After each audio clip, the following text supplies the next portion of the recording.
All right, all you freedom-loving men and women, welcome to Mission Critical Podcast, episode 47. If you are watching or listening to this podcast, wherever you are the resistance, and you are the people who, you are our only hope, Obi-Wan. So you are the resistance. As always, I'm one of your hosts. I'm Mark, and then I got it right this time. Over there, look at you go, Redbeard. Yeah, Redbeard. Hey, in the future, we'll do a little intro on ourselves again. It's been a minute, but if you don't know who we are and if you're just new to the podcast, go back to some of the previous episodes. So this is a special start of something. Redbeard's going to explain in a second. Yep. We got two special guests that are coming on. You saw from the title, episode 47. This is called Liberty Week. Redbeard will explain that in a second. So we're in Liberty Week. This is part one. We'll do a live stream again on Friday. Just totally dedicated live stream, Friday Night Live. But it'll be Liberty Week, and we've got two special guests that I'll introduce here in a second. And other than that, Redbeard, take it away, sir. Yeah. So Liberty Week is one of 3 weeks that we're going to be doing in a cycle. And Liberty Week specifically is going to be taking a liberty-oriented look at a lot of the issues and a lot of the goings-on in domestic things, whether it's current events or policies or legislation or anything. And that doesn't mean that it won't dabble potentially into the foreign aspect, but it's going to be mostly concerning the domestic realm of things. And like I said, we are going to be taking a little bit more of a liberty-oriented look. So we're going to be looking at it under the scope of liberty in particular and how that will affect the average you and me, as well as the greater scheme of things to our community, our states, and ultimately nationally. So, because like everything, you just got to start drilling down and figuring out what you can do. Yep. Just to add to Jeremy's point, it's Liberty Week. Focus on domestic, or even foreign policy as it relates to domestic. But Yep. Wake up and start realizing, you do if you're the person who writes in a comment or a chat, well, what are we going to do? Well, I don't know about you, but I'm already doing this podcast and stuff. Mm-hmm. Talk to your neighbors, talk to your friends. Don't back down on bullshit. Maybe Yep. call your, people at your, your county, your state, or your federal level if they're representatives, and get involved. Get involved. Yeah, go Yep. to your local school board. Whatever the case is. But get involved, and that's the point right there. Liberty Yep. Week. All right, Redbeard. I'm going to start adding some gentlemen to Yep. the stage. All right, we got Evan coming on, and let me get Tom over here. All right, Evan and Tom are our guests. Let's go clockwise. Let's start down with Evan. Sir, if you would be so kind. And by the way, a little housekeeping. So, Jeremy, we won't do the Mad Minute. Let's use the time so our guests who've never been on have more time to explain and let everybody know who they are and where they can be found. Evan, let's start with you first, kind sir. Tell us whatever you want to tell us about yourself and where people can find what you awesomely make. Yeah, my name's Evan Simbita. I run Simbita Custom Knives. I'm a small shop knife maker in Southern Ohio, and I make knives for pretty much everybody in the outdoor industry. I specialize in ultralight backpack hunting, but bushcraft, survival stuff, tactical stuff. I even go off into the weeds with stuff like boar hunting, guys that hunt boars with knives, things like that. I make knives for pretty much everything. So that's kind of what I do. But in addition to that, as far as personal life, I'm kind of a shooting enthusiast. I like shooting a lot, and I do a ton of hunting myself too. Sweet. Hey, can you tell everybody where it is, what spaces where you can be found? I mean, I know you're on Instagram, but give everybody a little bit of where can they find you? And then don't let us forget, you got to tell a little story about that wild boar hunting. So when I last talked to you, I was like, damn it, I know he's got to go, but I want to hear all the stories. Yeah, so you can find me on Instagram and on Facebook. It's Simbita, SIEMBIDA Custom Knives. I'm on Instagram and Facebook. I need to get a Twitter because since they've been pretty non-restrictive, I guess, the last year or so, I've been kind of wanting to get one started. I just haven't done it yet, so keep an eye on there too. Sweet. Right on. And and then not trying to say anything, but I'm still new at Twitter, X, whatever you want to call it, and kind of I don't want to jump ahead, but if you're new to it and you're used to a different platform, some of the functionality is a little counterintuitive, so find a buddy who knows what the hell they're doing and have them teach you some things. So that's what I had to do. Should have had my buddy's 10-year-old kid. And I would have learned it all in a weekend. All right, let's bring it over to Tom. Tom, sir, welcome to the podcast. Evan, also thank you for taking the time out, and welcome. Well, actually, to both of you guys, before we continue, thank you both for taking the time out of your busy days and for your families to be with us. Really do appreciate it. And Tom, let's bring it over to you, sir. Appreciate it. Tell us what you want to say. Sure. I wanted to thank both of you gentlemen for inviting me. I'm honored to be a part of the program. You only knew. I'm a firearms instructor based in New Jersey, and I do predominantly private instruction, but I do small group instruction as well through TMAC Tactical Firearms Training, which is my company. I'm predominantly on Instagram at TMAC Tactical, Facebook at TMAC Tactical. I just joined X or Twitter, same thing at TMAC Tactical, and Rumble. Haven't really been on them too much, just like what you were saying. I need to get some 10-year-old to show me how to use it. But right now, Instagram is predominantly the main one that I'm at. But I'm into just outdoor stuff, just similar to what Evan just stated. But I predominantly focus on firearms training as a second job that I have, my own business. I'm also a teacher, which I know that those two usually don't go hand in hand, but I've been doing that for 29 years, and that's been my career. And Sweet. I've been actually a firearms instructor with my own company now. It's coming up on 5 years this May. Nice. And then I'm certified with the SAFTEA. It's the Second Amendment Firearms Training and Education Association, which is led by Chet Wilson, who's one of my mentors predominantly. I've been very fortunate and lucky over the years to kind of pair up with and learn from some outstanding instructors. And just currently within the last, I would say probably last 2 years, there's a new company in New Jersey that Mark, I was telling you about the other night when we talked on the phone. They're called Readiness Training Group. Solid guys. They're law enforcement, SWAT members. And I try and find trainers that are better than me, obviously. And I work with them. And now after being a student with them, going through all their classes, they've just brought me on as a member of their team. So I'm honored by that as well. Awesome. So I'm going to be still doing TMAC Tactical, but I'm also working with them as well, teaching some classes. Predominantly, I'll be focusing on basic firearm safety classes with them. But we'll get more into that, I'm sure, as the day goes on here. Sweet. Sorry. And actually, Tom, you just stole my thunder. Not stole my thunder, but great minds think alike. I just wrote it down as a note, and then I'm just getting ready to send you a private chat about something you just said. Sure. So you can kind of when it works and if it works, look, I don't want to speak for you or anything, but if it's something that you want to bring up, you're definitely right. We'll have a chance to bring this up without a doubt. Sure. Yeah. So, okay. All right. So kind of jumping into it. So you see, we just brought in two individuals, from, diverse kind of backgrounds, perspectives, but, in the spirit of Jeremy's Liberty Week, we just felt it fitting, well, what does liberty really stand for? Right. Think about it. What is liberty? Well, part of liberty, Redbeard, I don't want to speak for you, but I think the direction where, honestly, this is your thing. I'll shut up. I just want to set the stage for why do you have a knife maker and a guy who trains personal defense on as the first episode for Liberty Week? Yeah. What does that even mean? What is that? Why is that important? Well, I think when we look at the word liberty, and Mark knows that I like to dissect words in their legal meanings. But liberty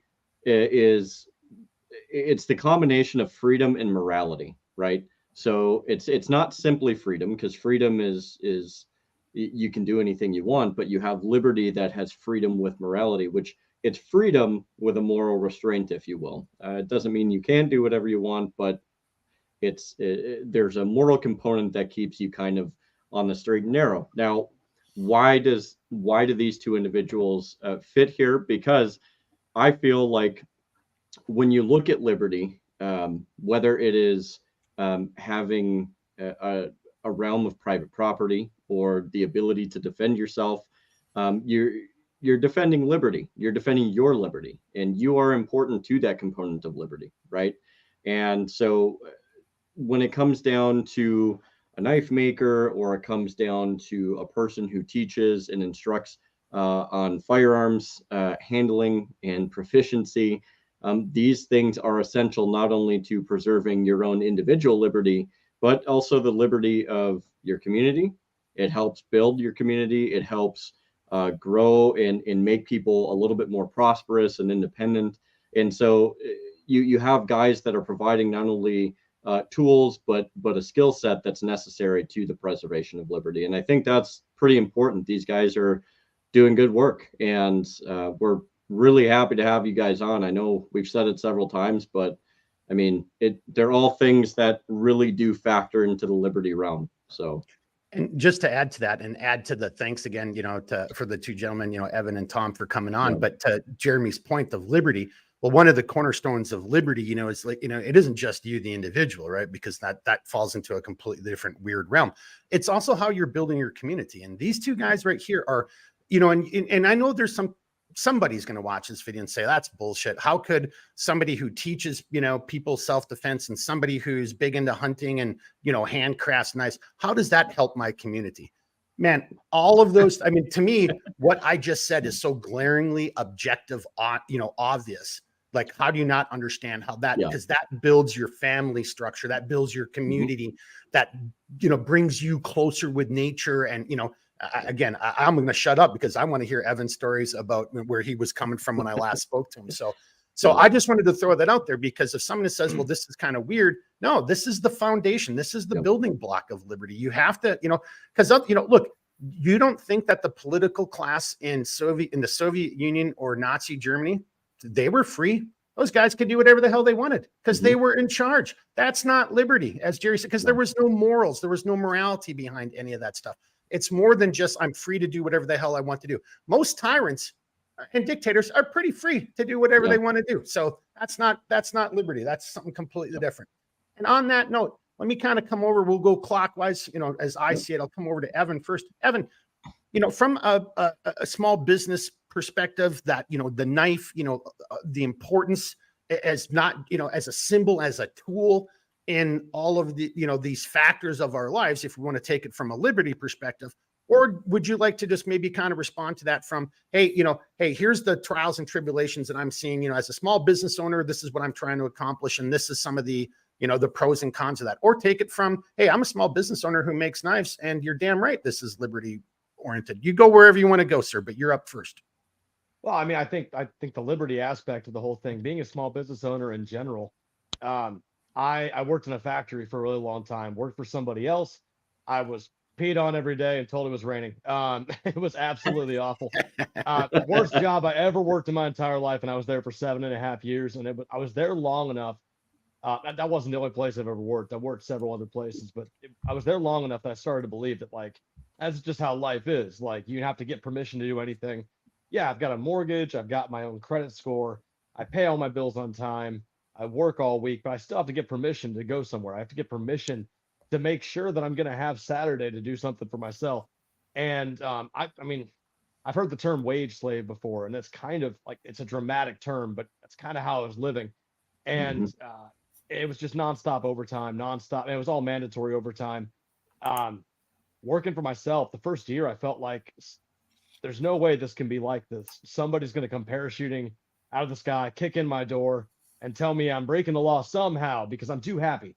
I can't be this happy. I can't have this kind of freedom working for myself. And man, it's been 3 years now, and it's just gotten better. But it's crazy. Like, we live in a world that, like, we have the ability to be small business owners and take a risk and start a business and take a gamble. And if it doesn't work, nobody shows up and breaks your kneecaps or takes your home from you. I mean, yeah, you can wreck your credit score, and that takes a while to get back up from. You can, like, lose your car or whatever because you're delinquent on payments. But, like, at the end of the day, it's not threatening your life to take a gamble. And I think there's a lot of people that are discouraged from the idea of going out on their own, trying something for themselves because of the whole what if thing. But that is the ultimate level of freedom, in my opinion. And it's like you're saying, liberty. It's not outside the constraints of morality. It's not like ultimate freedom, Bruce Almighty, do whatever I feel like doing. but you have the ability to do things that you take for granted and don't even think of working for somebody else. Like I wake up sick and decide I'm just not going to work today, but I'll work Saturday and Sunday and make up for it. Or decide I want to go on this hunting trip. I'm going to be gone for 2 weeks. So I'm going to work 80 hours this week, 80 hours the week after that. And then I'm going to be gone for a week. And then I'll work 80 hours when I get back after that. I'll pay for everything and I'll get ahead at the same time. That's like, that is the ultimate level of freedom. If I ever have to work for somebody else ever again, I'm going to be the world's worst employee because I'm so used to that kind of freedom. Well, I just got to throw this in there as a, you know, and saying about Centerline Systems, but I'm kind of laughing a little bit right now, and I'm not laughing at you, but I love your attitude because, you know, I feel like I'm more of a farmer. I'm worried about everything. Is it going to rain? Too much rain, too little rain, too much snow. It froze too early. Like, you know, how am I going to put gas in my vehicle or eggs in my fridge? So, you know, but you're absolutely right though. It would be really hard to go back and work for anyone else. And the liberty that you have and morality, you can't just like, I'm just going to take 2 days off, not answer the phone and play, you know, video games or go hunting.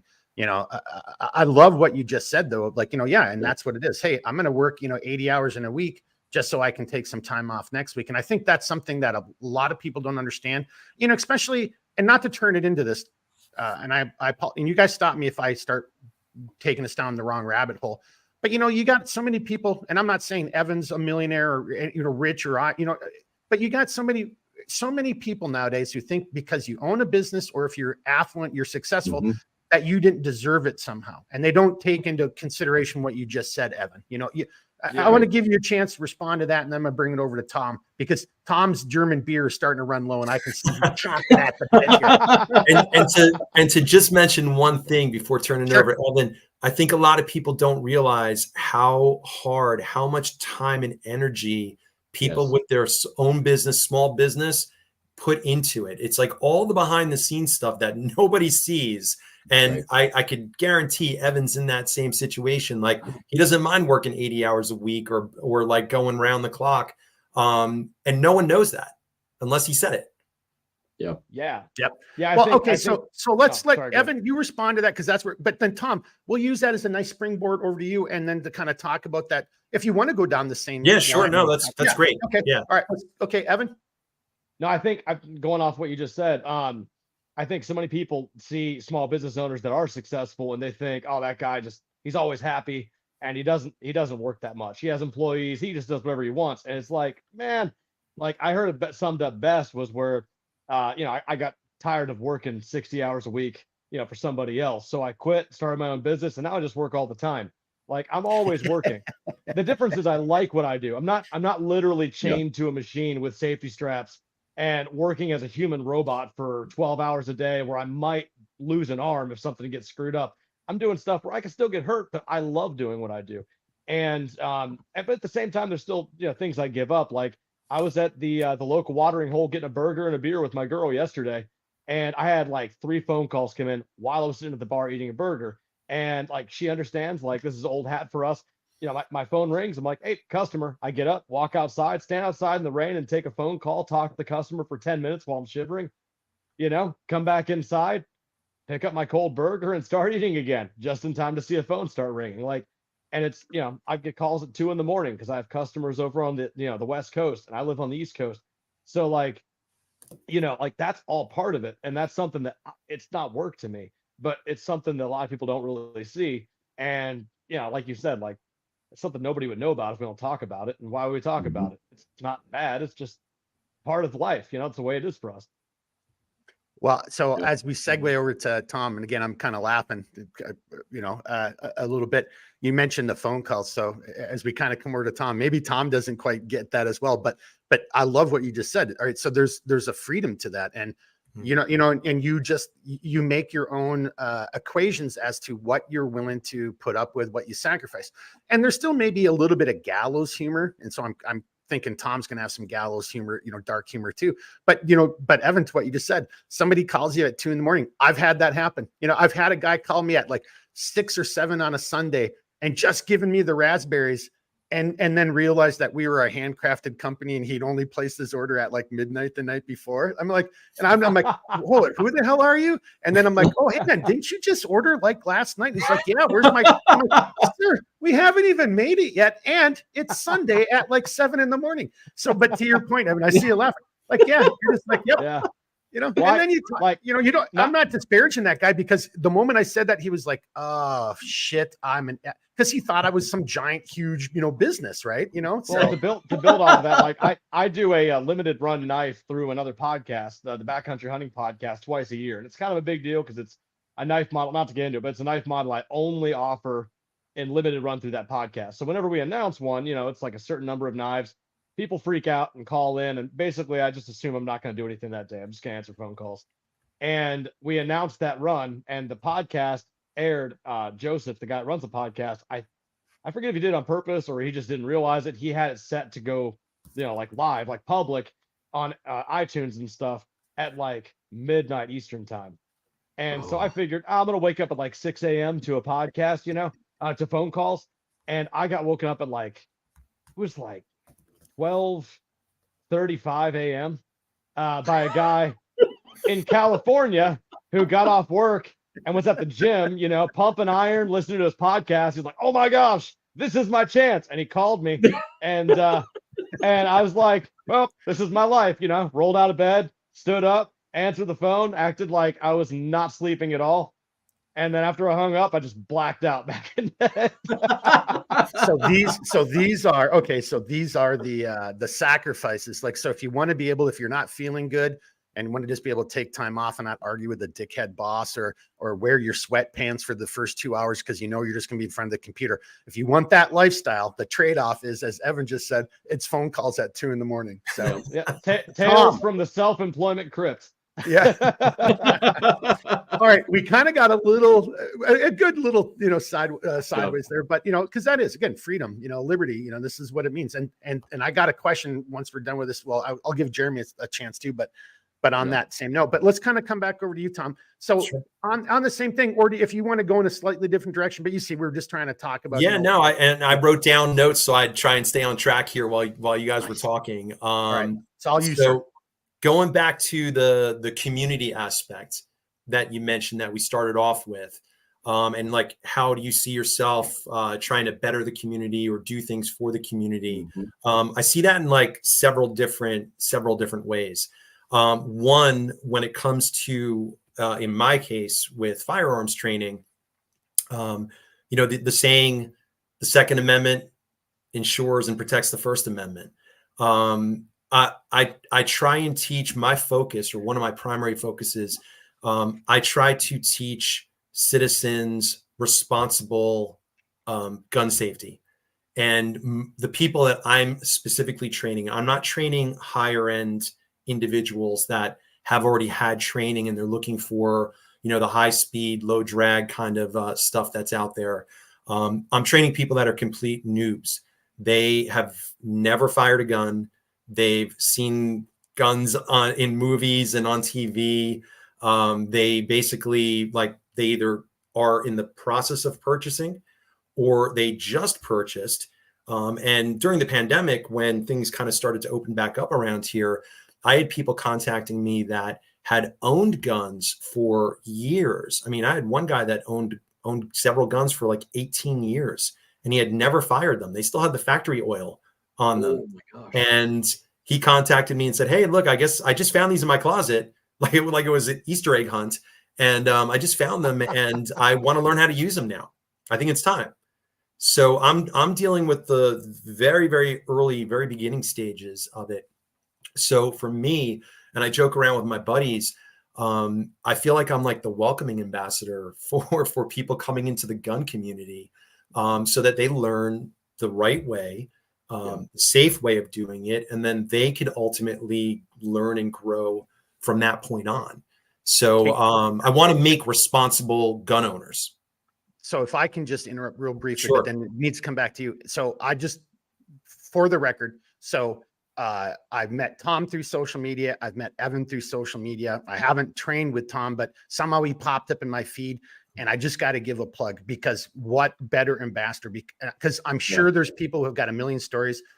We didn't announce we were doing this a live stream, so we're not going to probably get any real viewers. But if you are watching this, you know, think of your trainer, right? Think of, like, you know, how many bad trainers. You need to have somebody with the level-headedness, the common sense approach. And that's why I reached out to Tom, because I kind of, you know, stalked him a little bit. He started popping up in my feed, and I'm like, I don't know this guy, but I like what the hell he's doing. So I just had to echo that real quickly, Tom, to give you a plug.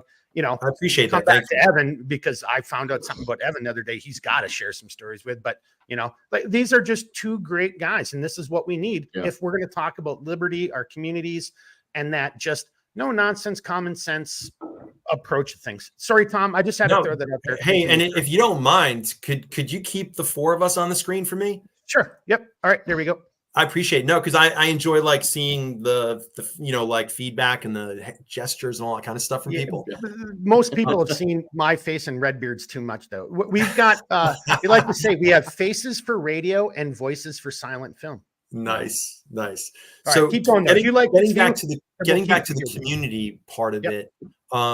So the community part, building a community of like-minded people, whether it be through classes, through training classes. And then I'm going to kind of like reverse roles a little bit, because Mark, I've talked to you about this over the phone several times in our conversations.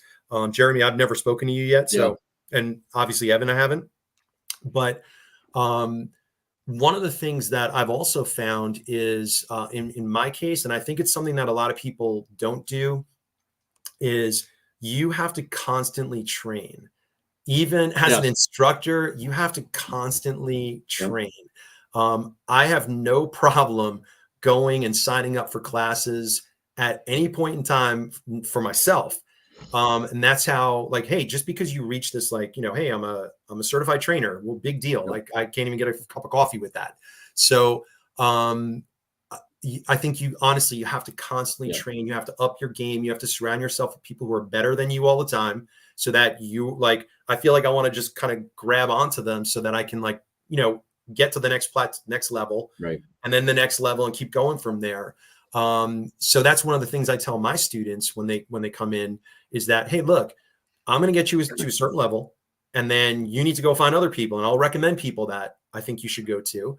And then you keep training and you keep training. The problem is, unfortunately, a lot of people don't do that. And Mark, this is what we talked about the other night. I think ego gets in the way a lot. I have no problem if someone says, like, hey, you just fucked that up. You know, you got to practice this. You got to practice. Like, yeah, I know. Like, I'm a lifelong student. You can see I'm in my nerdery right now. I got, like, my own bookshelf behind me. It's my own library. I'm a teacher, but even though I'm a teacher, I keep going back for school all the time. Like, I just love learning. And when I'm passionate about something, it's enjoyable for me. Like, I don't mind spending hours upon hours kind of cultivating that craft. So in this case, the teaching aspect of it, like, yeah, I've been doing that now 29 years as a high school teacher. The teaching of firearms training, you know, I grew up around firearms as a little kid from the time I can remember. So for me, it's not a foreign concept. But for most people, that's not the case. I mean, most people, they're like, hey, I just saw a John Wick movie last night, and I want to shoot like him. I'm like, whoa, slow down. Like, you got to take a few steps back here. So on the other end of the community, by taking classes and putting myself out there, I have developed I think I would say a solid community of people that are either, like, direct, that I see on a regular basis, like my buddies at Readiness Training Group, that now I'm an employee of as well. I took classes with them, and we hit it off, and we're like-minded people. We share the same mission. We want people to get proper training, and grow and develop a community.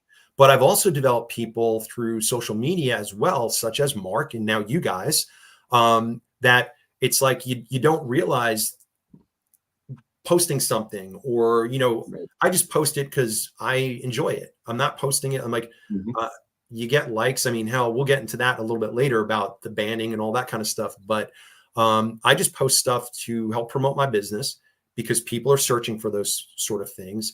But in the same breath, like, I was able to develop a pretty solid community of people that, hey, I've either purchased stuff from, we've just sent messages back and forth. Hey, I like what you're doing. I like what I see that, you've posted, just general stuff like that. Right. Getting to the next part about like small business, because I know, I don't want to hog the entire thing here, but Hey, so just right before you do the small business, sure. I just want to throw this out there. We'll come back to this, but because I want to get Evan involved in it. So Redbeard, help me remember what Tom was talking about, on the level of training and continuously training. And you go, I do want to bring this back because I think it applies to both worlds, and it should apply to the whole liberty concept. So just let me forget that. I wrote it down, but sorry, Tom, I just I'm old and feeble, man. I gotta write notes and shit. I have a pad of paper I'm writing notes on right now while we're here. Hey, I'm already a full page. So, So, all right, continue. Now you're going to go into the business side of it. All right. Yeah. So like also with community, like just getting back to that real quickly, like our community, there's so many people that I've been able to meet, whether it's online or through classes. And, you strike up a conversation in a little break, or you see how someone's shooting and like, you're just BSing and bullshitting with them after class or during a break. And I made some really good friends that way. One of my buddies that were, through Readiness Training Group this weekend, actually, we're doing a night vision class. And my buddy Steve, who runs a company called Dark Sky Optics, he rents night vision out. And for civilians, it's mostly like, hey, do you want to do a hike at night? But we also do it with, with firearms training as well, through Readiness Training Group. And people can kind of step out of their comfort zone, but it's all supervised and it's all safe and you're monitored the entire time. So it's a good way of kind of getting people into a different world that they may have only seen in movies or, something of that nature before. Getting into the business aspect, I have a full-time job. I'm nearing the end of my full-time job, like getting close to retirement age, in my state, because I've been doing this now 29 years. But a few years I can retire and then do this 100% of the time. So right now, the way it is, it's almost like I have two full-time jobs, because I get up 4:15 in the morning, off to work nice and early because I'm a high school teacher. We start extremely early, and I'm home in the late afternoon. And then as soon as I get home, where you guys are, fielding calls in the middle of the night or throughout the day or whatever, I can't really call during the school day. So as soon as I get home, any emails that I've accumulated over the course of the day or phone calls, messages, as soon as I get home, it's like, boom, the light switch goes off. That first part of the day is over. And now I go into like firearms training mode, and I'm either answering inquiries or running classes. So for like a weekday, potentially, if like you lived in my area and you're like, hey, look, I'm only available during the week, but I can't do a full class in one day because we'll run out of time. I usually split the class up in two parts. So we do the first half one evening, and we do the second half another evening. And then on the weekends, I'm available all the time for people. But like I said, like I don't post, because I do it as a private instruction or small group instruction. I don't post classes like most schools do. That's like, hey, this is when this class is going to be. I do it based on my student schedule in conjunction with my own schedule and when that fits. And I try and be as flexible as possible to accommodate as many different people as possible. So it's certain times of the year are obviously a lot busier than others when it comes to that. And I'm very fortunate because I'm a teacher. I'm off in the summer, and I have that whole like 2-month summer break where I could devote entirely to just doing this. Right. And then I go back, start in September, and I go back to doing the two simultaneously, running back to back. So they're long days, but they're rewarding. And honestly, I don't, just like what Evan was saying and what you guys were saying, I don't mind that kind of pace because I absolutely love teaching. Like I love trying to share the knowledge that I've gained over the years and trying to impart that on people that are willingly looking to learn. Yeah. And on that note, just to kind of tie a bow into this part of the conversation, because you and Evan are basically, the same coin. It's the same coin, one side is your side, which is what you've just described, your life. And then there's Evan's on his side. And, and Evan has more to add to that, especially, he's alluded to it, but like you're going to go hunting. It's the same. You're putting in unless you're really lucky, you're putting in a lot of time and effort to actually harvest an animal so you can have that meat to survive off. It's not just, I do this as a hobby every now and then if you're serious about it. And that's a lot of commitment. And to me, bringing this all the way into, Redbeard, coming up with the Liberty Week, it almost seems to me, fellas, I'm going to bring this to Redbeard first and then to you guys. Let's see if he adds to my question.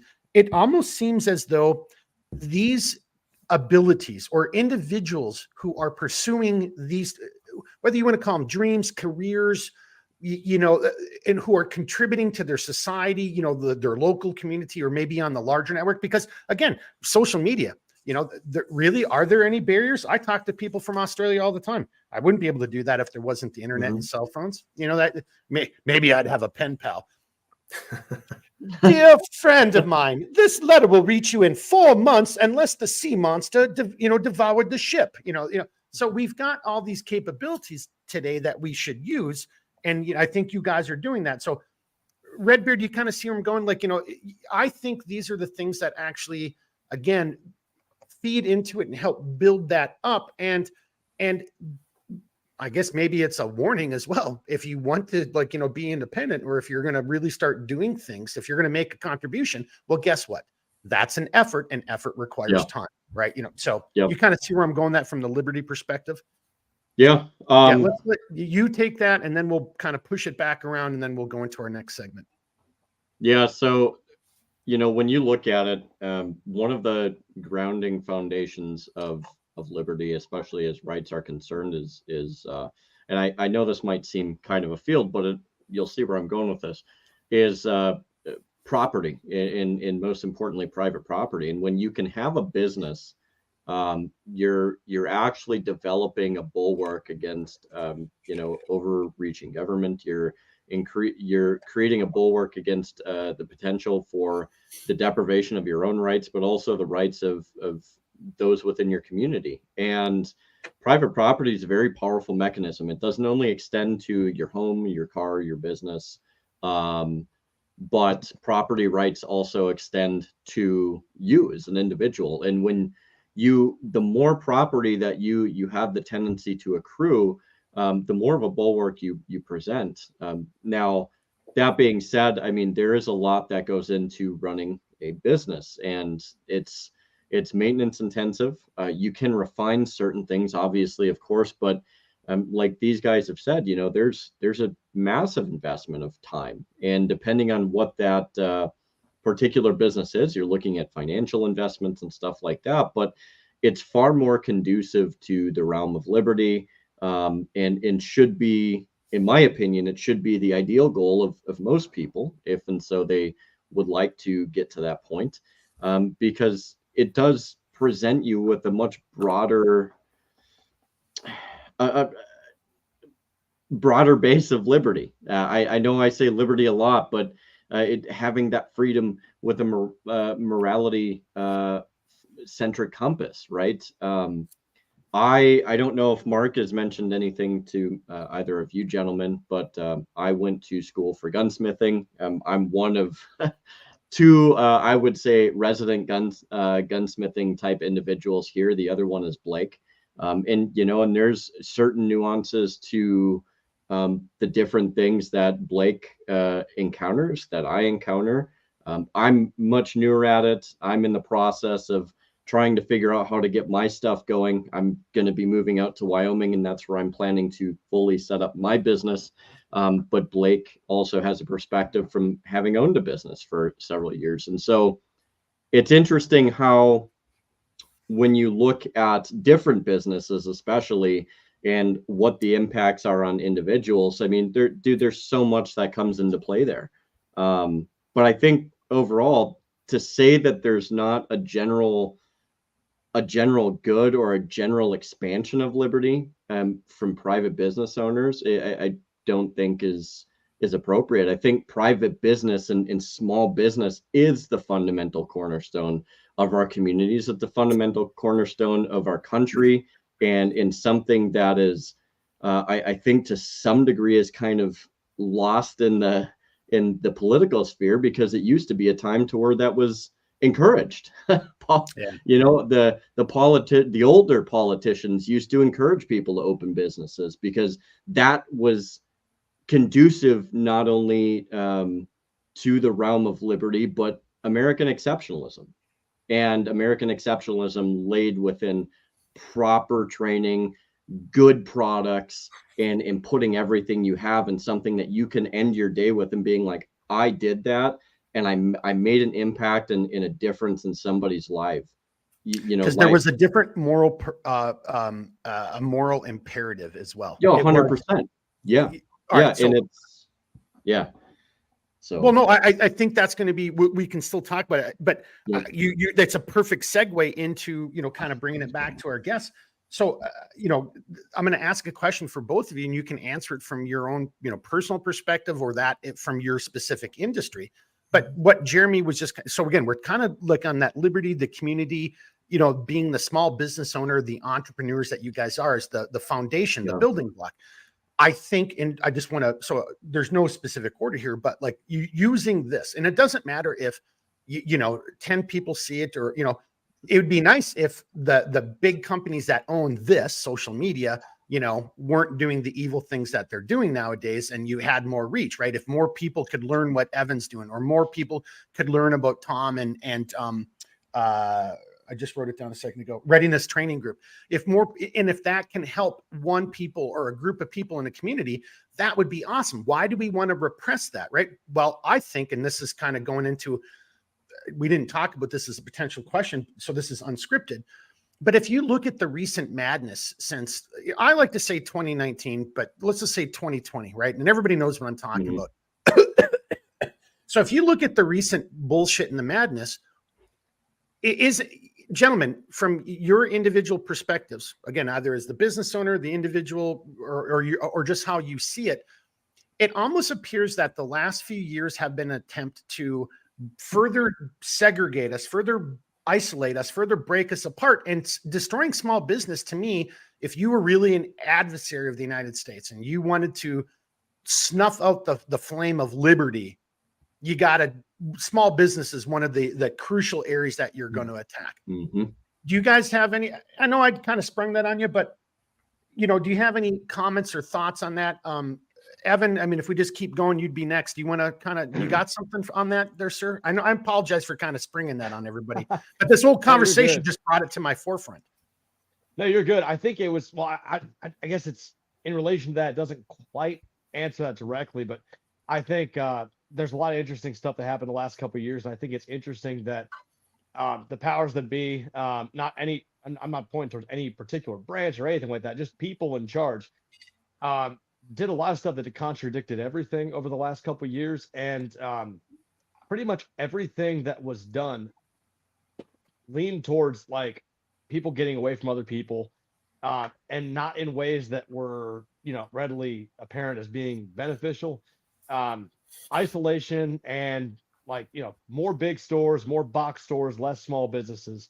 We're going to close all these stores down for all these hours except for this small window. So everybody has to go in at the exact same time, and you can only use one door, but stay away from each other. And like it seemed like this weird thing that was going on where we're just trying to shut people down from talking to each other and like shut people out from each other across the board. And as kind of like, I guess a parallel would be, and this is kind of abstract, it's going to make sense in a second, but like people eat so much junk food, right? And there's a lot of people that do nothing but eat stuff from the boxes or throw it in the toaster, throw it in the microwave. And you get people that have eaten nothing but that for the last 10 years. Right. You give them a good steak and fresh steamed vegetables or sauteed vegetables and a good red wine to go with it or good bourbon. And they eat that meal and they go, oh my gosh, this is unbelievable. And it's super simple. Like you've got meat, you've got 2 vegetables, and you've got a beverage. And this is just knocking my socks off because it's this thing that they didn't know they wanted. And once they realize they have that thing, everything else just pales. And my experience has been, as a small business owner, I work very closely with each of my customers. They'll call me and I'll work with them on the phone for like an hour, hour and a half, sometimes even 2 hours to work out the details of their order before I start. And their response is almost always, oh my gosh, I've bought stuff from big stores. I bought stuff from Cabela's. I bought stuff from Dick's, Walmart, Sportsman's Warehouse, whatever. And my experience has always been just go in, buy a thing in a white box, take it home, open it up, throw away all the wrapping. There's always way more stuff than there needs to be in that box you throw away. And now I have my thing, and it either works or it doesn't, or I think it works until I find out there's something better. And here I'm working with a small business owner. I'm talking to an actual person. And if I have an issue, I can call, and there'll be a real person that answers. And he speaks the same language as me. He's from the same country as me. And I know that my money is going to go to an actual business as opposed to some conglomerate that who knows where the money goes. And they end up coming back. They end up coming back for a ton of other cutlery needs to me, because it's not just the product I'm selling, it's the whole experience. And I think that is mirrored with like the microbrewery phenomenon. I mean, the last 10 years, microbreweries have exploded onto the scene. We've always had them, but now they're a huge thing. And it's because people have always drank Bud Light or Busch Light or Modelo. But then they go to a microbrewery and they sit down, they order a beer and it has some goofy name, and they sit down and get an avocado toast, and they think, this is way more money than I want to pay for a beer and a toast, but I'm already here. I drove a half an hour, whatever. And then somebody walks out and sits down next to them, way closer than they should be sitting, and say, what do you think of the toast? How's the beer? Oh, see, the reason I use this and use that, oh my gosh, this is the guy that owns the place. This is the guy that makes the beer. And then they come back. They're willing to pay $6 a beer, because it's not just going to some giant company that they'll never see the effects of.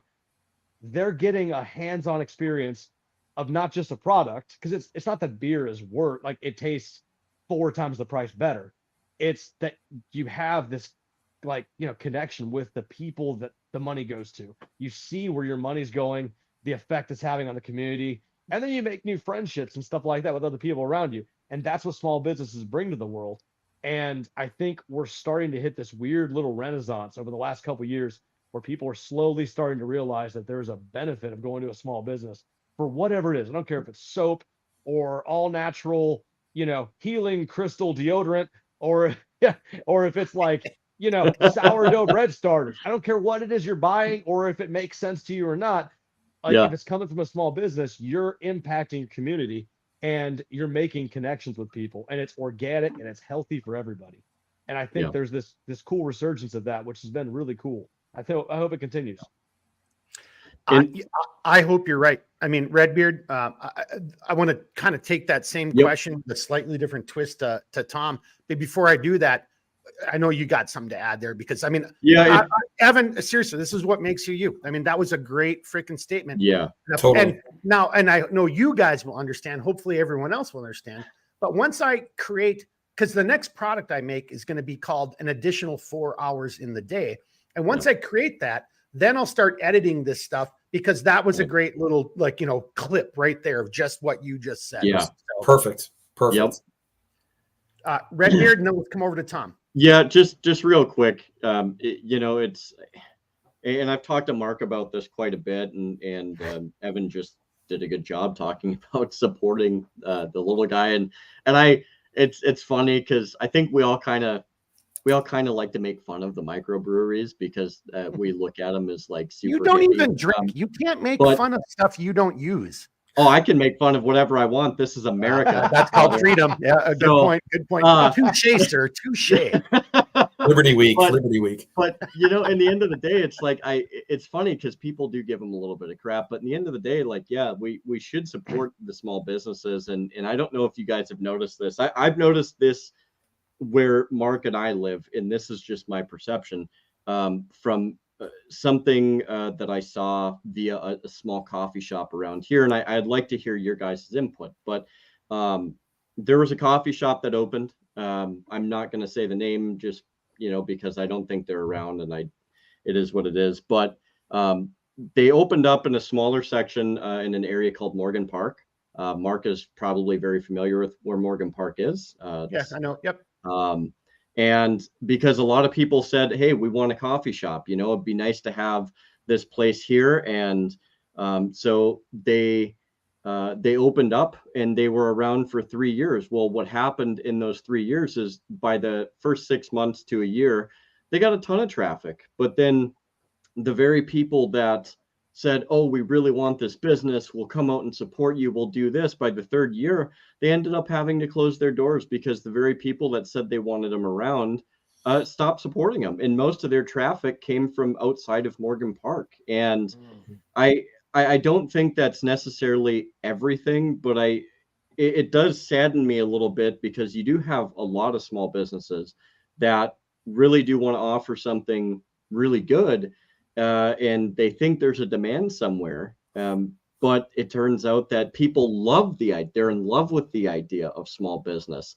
But when they see that extra $3, they're immediately turned off. And it's like, dude, you have to understand that the more you support these places, the potential for them to drop their prices over time is there, but there is an initial entry fee, right? And you shouldn't be scared about that. But I mean, what's your guys's perception? Like, what's your experience with that? Because to me, it's sad, dude. Like, I'm all in for small business. I can even have a difference of opinion politically with a small business. But dude, if you're in the community, you're trying to do something and you're trying to provide a good product or a service, I mean, why, I just don't understand it. Like, I'll support you, man, Hey, so before you guys answer that, because I'm trying to keep us on track, Redbeard, God dang it, you're pulling a mark. You're adding like all kinds of layers to this shit.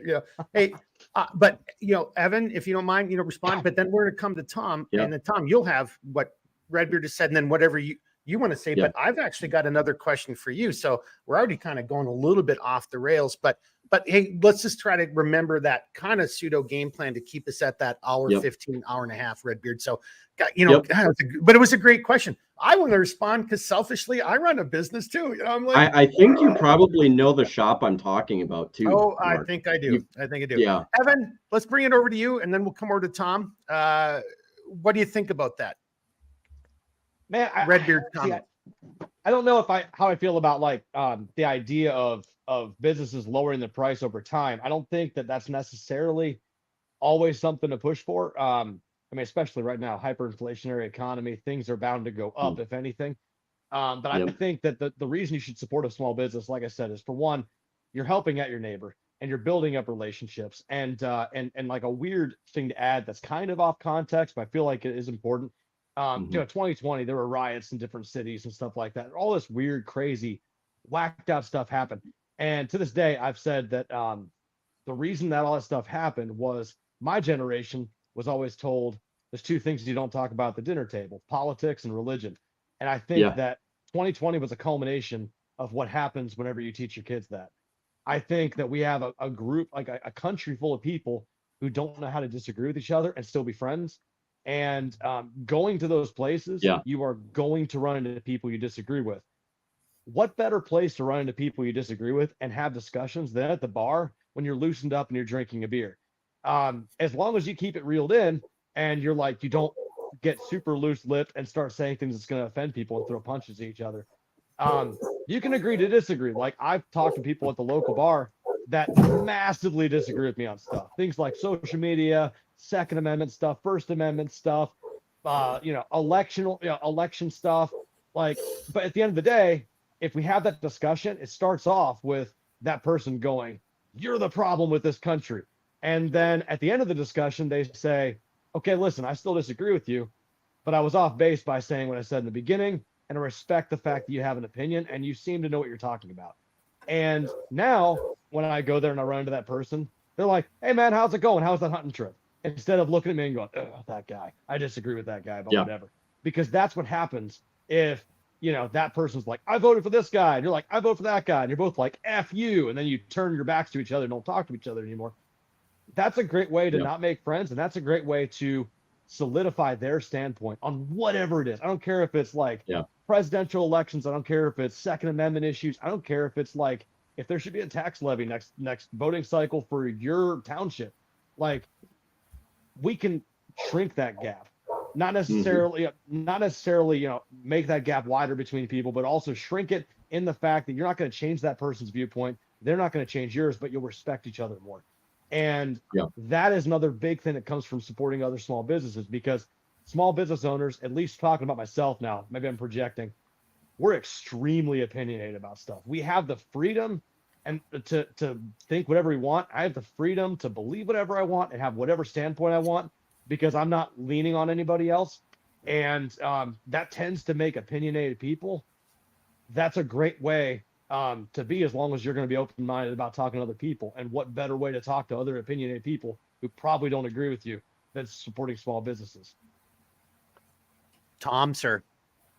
Man, it's a hard act to follow, Evan. Yeah. Hey, really well said, man. Very well said.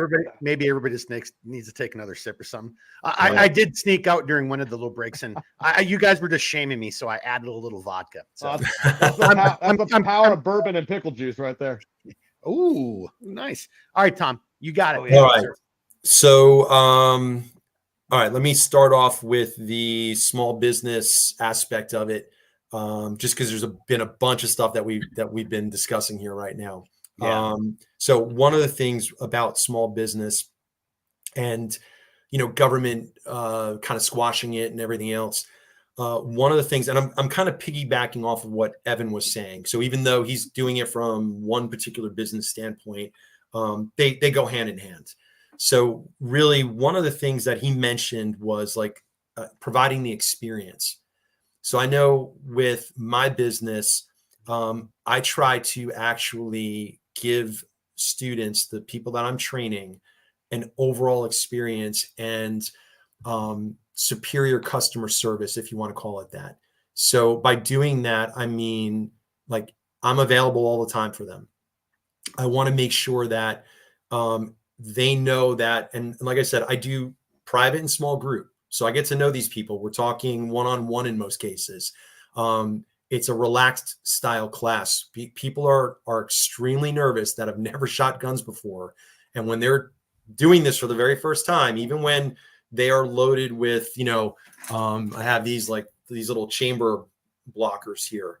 When these barrel blockers are put in, like, they're still nervous. And the gun is inert at that point.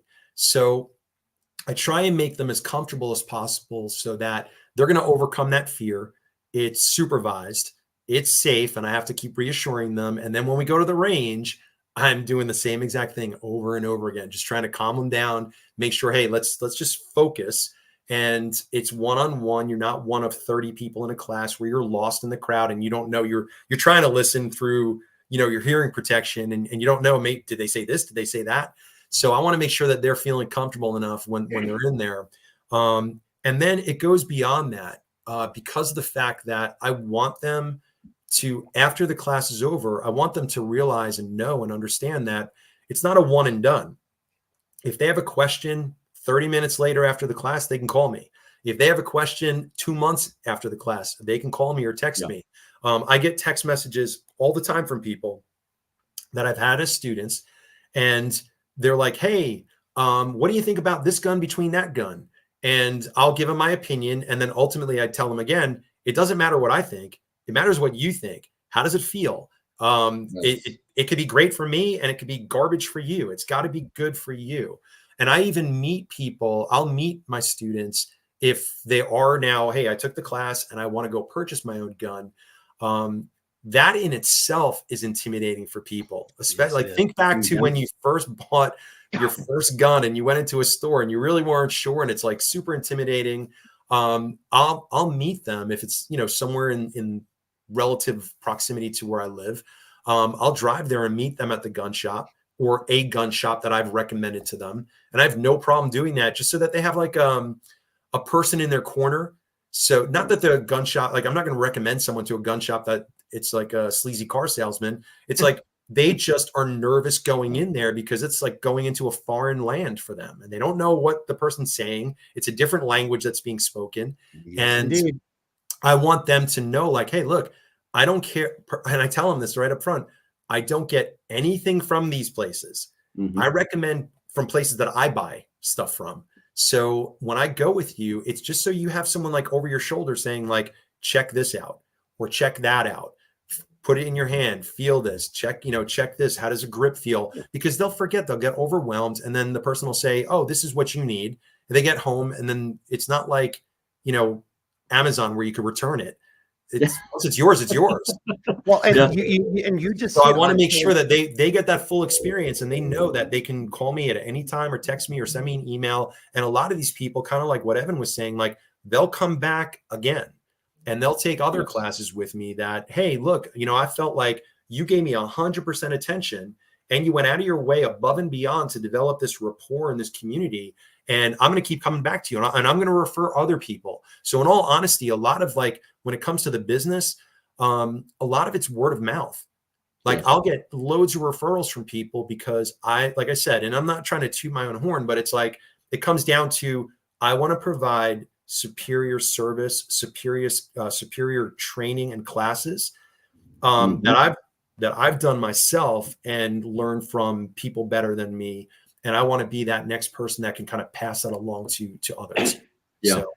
So just kind of chiming in here, and that's what makes you, right? And I mean that seriously, right? Is that attitude, kind of bringing it back to the question I kind of asked, and then and a little bit a segue into where I want the conversation to go when we're going to talk about social media. But so again, was this all planned? Was this all kind of like intentionally designed to destroy small business? Because Tom and Evan, what you've both just described are, I don't know, two rational individuals trying to run a business, and the business is something that helps other people grow and mature, and on so many different levels, which ties all the way back into Jeremy wanting to have this be Liberty Week, right? And because that is liberty right there. So that kind of is, if you're evil, if you're whatever, so you guys haven't been on before, but I say this all the time. I don't really give a shit if you're a Democrat, a Republican. I don't care if you're Christian, Jewish, Muslim, Taoist. I really don't care, because in any one of those religions, there is a difference between good versus evil. And if you're an atheist, there's a difference between good versus right. And or maybe we'll rephrase it, right versus wrong. So what you guys have all just pointed out is you guys are that guy. You are that individual who's out there trying to make your community, you're serving as part of, an anchor stone or a bolt or whatever that's holding that cornerstone together, that's making and helping other people. So I'm actually, I had another question for you, Tom, but I kind of I'm going to skip that. Maybe to jump in real fast, to go along with what Evan was talking about, and based off of what Jeremy was getting to, it's funny because I'm actually, where I teach, I'm actually going over the Enlightenment right now, and the scientific revolution and Enlightenment. And we're going by over the way, people, for everybody watching and listening, that's not his training company. He's talking about his teaching. where I teach it. So I was like, hang on a second, I'm going to sign up to learn about grip, and you're going to teach me about Enlightenment. About like Voltaire and Locke, and all these guys. So it's funny. Well, hang on. There's a small little stupid joke. That is Enlightenment. The moment you start realizing grip or fun, you're like, a moment of enlightenment does happen. You're like, oh my God, I don't have to be as scared of this, or because my last comment to your point, and I didn't get a chance to say this, but so you are 100% correct, because it is a scary new thing for people who haven't been associated with it. If you didn't grow up with this stuff, it can be overwhelming and scary, and it doesn't need to be. So again, good on both of you guys for being the type of person in your communities that are helping people understand. It's like, dude, it's just an inanimate object. It's no different than this. I mean, realistically, when you know about it and its functionality and how to disarm it, it's no different from this or your cell phone or, whatever. Period. All right, Tom, continue. And then I'm going to try to use that to bring us all back over into the social media. It's just, I want to just kind of piggyback again off of what Evan was saying related to, people having different, being able to speak their mind and having different opinions. And, you can, and I try and tell my students, my high school students, it's okay. You can agree to disagree. There can't just be one way of thinking. You were talking about. I'm just laughing because that wasn't planned. I don't know if you see the new ticker. I was putting up the new ticker as you were saying what you were just saying. That was not, you just said it right there. You are George Patton right now. I mean, because that's exactly the point. Hey, there's not just one way of doing it. It's not one way of thinking. It's you can agree to disagree, and we can listen to each other, and we can vehemently be on polar opposite ends. But at the end of the day, we go our separate ways, and that's it. Like, you know, you don't need to be beating people up over like you said this or you said that. It's like they're words. Or And to Evan's point, we can disagree, but then we can still have a beer and talk about exactly. You know, and you can still hang out and talk. There are lots of people I don't agree with their line of thinking, and guess what? I treat them exactly like everybody else. Yeah. You know, people. I think more so today just kind of tend to forget that. Yeah. Are you insinuating you're a human being, Tom? Yeah, I know, right? It's crazy. I'm not a bot. I'm not a bot. Oh. Hey, his company name is T-Mac. You know, short, but it's not T1000 or the T3. You know, he is a human being. He's not a cyborg. But it's T-Mac, not T1000. Killing my skin away. Well, no, actually, that would be pretty badass. That would make the podcast finally. You know, hey, okay. On this note, all right. So let's talk about. You know, we're just talking about movies. Let's kind of take this in, Jeremy, with your permission. Unless you got something to add, I kind of want to make that segue into the social media aspect. We're already at a little over an hour. Yep. I think that gives our guests like a good 10 minutes each to talk about it, and then we'll start wrapping up. Are you okay with that? Yeah, that's fine. Okay. I'll just, when we get into it, I'll have just I think a pretty easy question for these guys too. So, okay. Well, so this is a kind of an abrupt segue, but what all of us in our individual group conversations, there's an aspect about liberty and what these two gentlemen provide for their communities where social media comes into play. Now, before we get into this, because this is going to get a little negative, and I think it needs to be spoken by more people and louder and on the rooftops.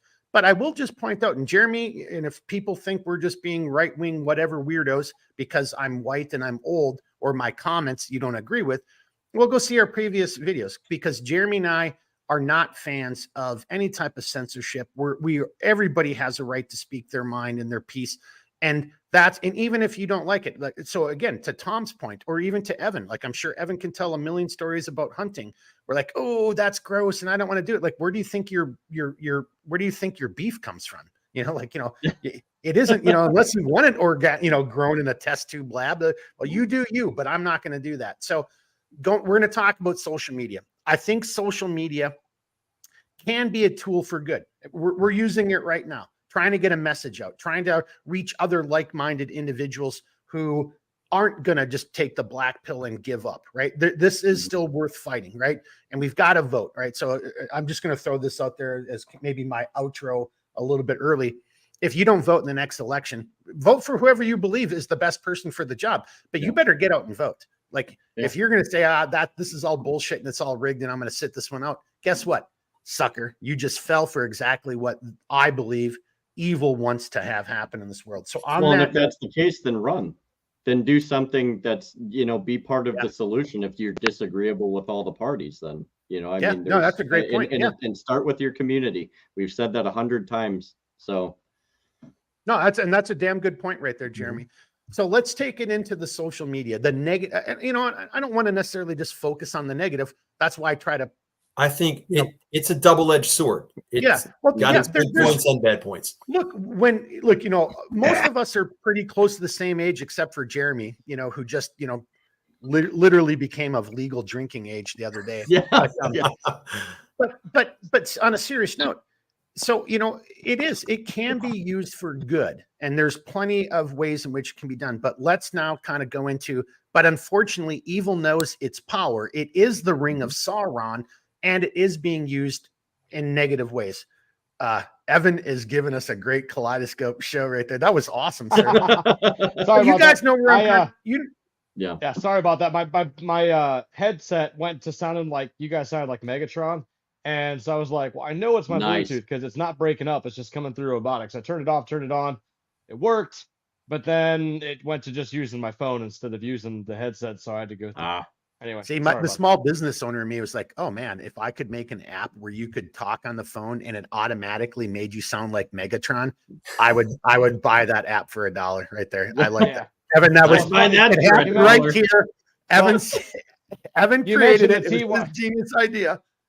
You mentioned the T1000 thing, and I was like, man, I would kill to have a Snapchat filter right now. I'd pull out a knife and be like, and it'd be so awesome. Nobody would expect it. Yeah, perfect timing. That is awesome. Well, hey, on that note, let's just dive right into it then. I mean, like, an abrupt segue. Okay. Social media. You guys use social media, as business owners for what you're trying to do. And I really wanted to bring this up, and I apologize, guys. Maybe we should have been a little bit more rigid on our timeline, but because I think this is an incredibly important subject. Yeah. And I think people need to hear from the two of you, right? It happened to me, but it's happening in your guys' community even more so than whatever. So let's just start off with Evan. Let's just save it in this view right here so I can see Tom's body language too. And you guys kind of work, and feed on each other, or, Sure. give and take, however you want to do it. But Tom or Evan, how about you start off? Social media as a small business owner who makes knives. So What say you, sir? What say you? Well, all right. So first off, I'm going to say that, like, I don't personally, like, I've come to this point. I didn't start here. I don't personally believe there's anybody like with blue hair that hates everything outdoors that's sitting there going censor, censor, censor with all the buttons.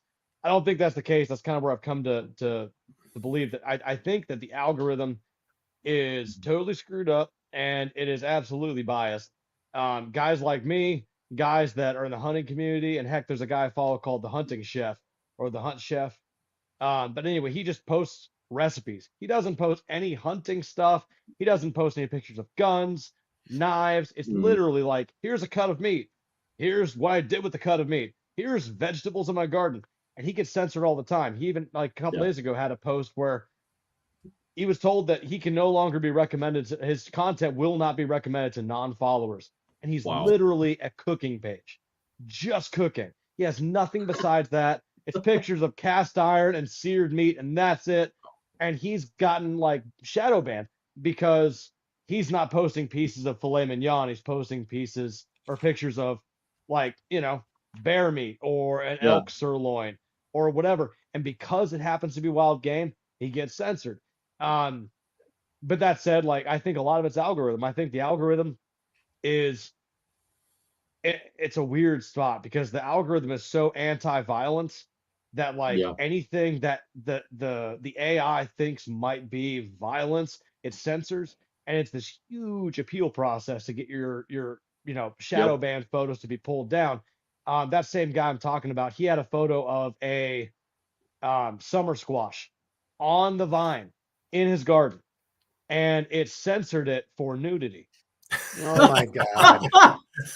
And he was like, guys, I don't know about y'all, but can we insert the clown world meme right here? I mean, I think this thing is serious. Holy shit, man. Man, it's like, no, that's not a summer squash. I'm just that awesome. No, it was his garden, right? And, like, but I've been censored for stuff before. And, hey, like, man, cover that thing up already. Let's go. Right? Yeah. Like, we don't want to see that stuff. We don't see tomatoes. We don't want to see squash. But, like, you racist. Like, yeah, right. But, like, anyway, no, like, I've posted pictures. It's like all my stuff is knives. Like, it's literally like a picture of the knife side profile and then down the spine of the knife, so you can see, like, what kind of liners it is, and then the picture of it in the sheath, and that's it.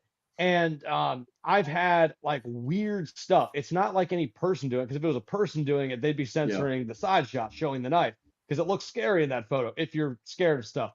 And I've had it, like, censor, like, the spine shot that shows just the handle, no blade, and just shows, like, the layers of handle material, and it'll censor it saying that this may violate our community guidelines for weapons.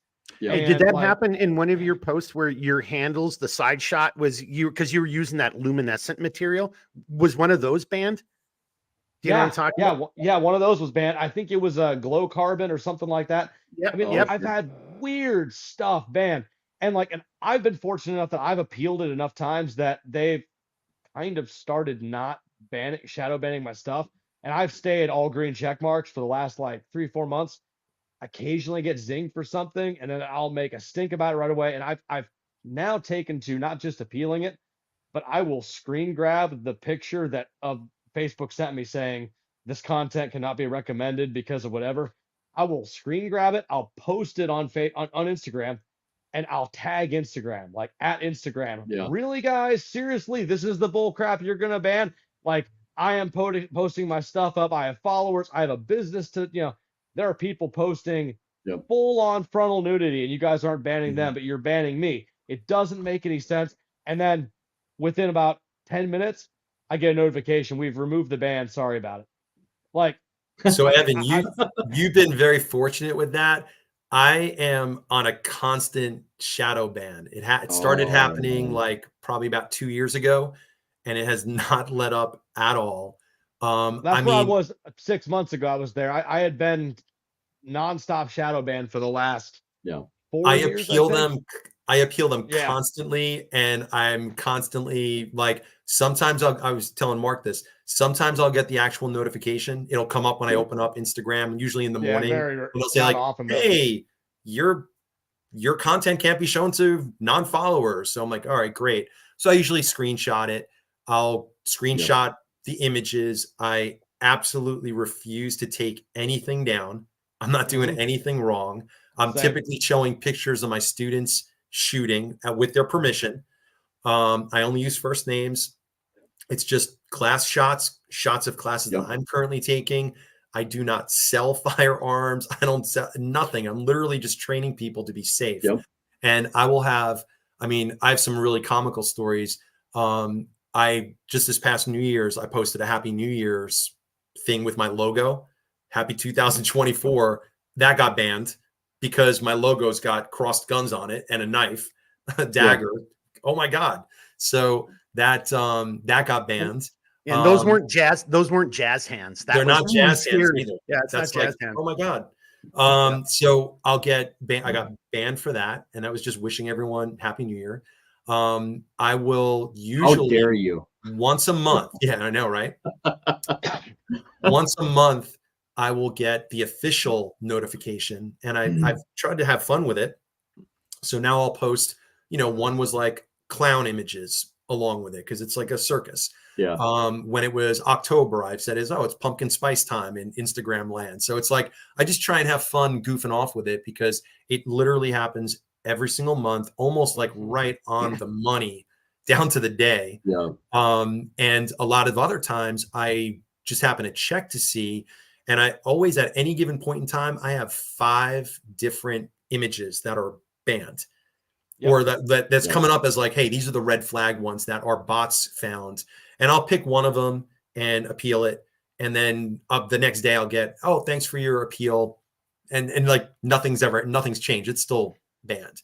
But I absolutely refuse to take them down because I like you said, Yep. there are pictures of people having like simulated sex, naked people, this, Oh, that. yeah. I mean, you name it all the way across the board on Instagram. Yet my own handle and just trying to train people properly, that's what's getting red flagged. And I honestly think once you get flagged, you're always getting flagged. Because I have buddies that have never, we're doing the same thing and they've never been red flagged. And they're like, Right. oh my God, you got hit again. And it's like, like I said, every single time I post something, they just change the 5 and they put like, it almost like slides down anher one Yep. takes its place. Well, Right. like, so a guy, somebody just commented a minute ago, Angry Viking Veteran. He posted and said that he wonders if it's because of laws in other countries. It pop up. Yeah. He said that, so it says, I wonder if it's because of laws in other countries. I know zombie knives are banned in the UK. It's so dumb. And I totally agree. I was listening to a podcast the other day that a guy, was having, I forget who it was. I want to say it was a political pundit or maybe it was an actual politician, had some posts on, I forget it was Twitter or something, pulled down because, and it might have actually been Trump, taken down because of, not to get into that end of politics and stuff, but took down because of legal stuff with other countries. There's things that, yeah, we have freedom of speech here, but they can't post those in other countries. And that was their argument, was they're like, well, it's we will only post stuff that's free to everybody. While it's free here, it's not free there. Yep. And it's opening a whole new can of worms. It's going to be a whole new frontier, I feel like, legally And speaking. But I feel like that might be part of it. It could very well be. And one of the best ones that I ever had was I got something banned. Can't show to followers. I screenshotted it and then posted that screenshot, like what you were saying you do as well. And then the very next day they were like, hey, this post. And so they show you, hey, this post is doing whatever, 50% better than all your previous posts. You should advertise it.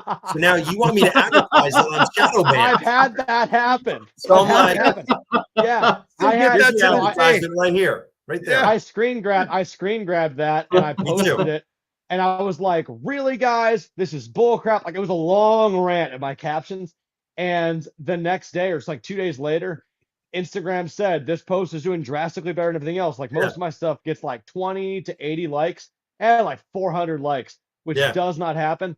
And Instagram's like, "Do you want to make an ad with this?" And I'm like, So it gets back to kind of like just to kind of, and I was the same way. I was like, "F you, man! Like this, you want me to pay money Hey, to you show know, that but, it's but banned?" before you go any further, you got to give him props for like the balls. I mean, like Oh, that's those are some balls. serious, Yeah, like, right. oh, hey, Yeah. you know that I know that you know that I'm banning you. But if you want to actually get any like business, you're going to pay me a couple more Oh, bucks. yeah, every- no, Here- but here's and the I've plug. talked here's to the thing. folks- So but you do that, and then they will say, "Sorry, we can't make an ad on this because it doesn't meet community guidelines." I've done that so many times. They'll say, "Hey, you should make an ad. Here's a sample ad. All you have to do is hit approve and then pick how many days."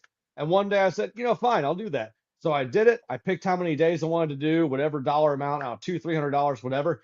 Hit go, and they instantly denied it. I appealed it. They instantly denied the appeal, and then it sat as pending on the top of my notifications for like 3 years, and I couldn't get Oh the my pending info away. gosh.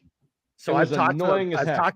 I've talked to gentlemen just like the two of you, who I know through this. Again, social media isn't bad; it actually can help, and us as individuals or businesses. So I've talked to some people who've done the blue check mark and run ads. I'm like, dude, it's like extortion. It's like I'm gonna throttle your feed. No one can see your stuff. And like Tom was saying, even the only people who can see it actually have to like type in your full name and go to your page. Or find out because I made a comment on someone else's and they're like, "Oh, who's this guy?" And they'll click on it and then they'll find it that way. But the platform will repress that as much as they can in the hopes of getting you to do the blue check mark or like Evan said, and try to place an ad. And I'm just going to, obviously everybody knows this, like Instagram is owned by Zuckerberg. And I remember like, when I first left the agency and I'm doing this whole thing and I'm training and making gear, I got banned almost immediately on Facebook. And I didn't break any, like to Tom, to your point, I didn't violate any of their terms of service. I don't sell guns. I don't sell ammo. I sell products that happen to be camouflage. And they're like, "You violate our terms of service." And I loved it. It was like, knuckle dusters. I'm like, no one says knuckle dusters. It's brass knuckles. I'm like, I don't sell that. I don't sell any of that stuff.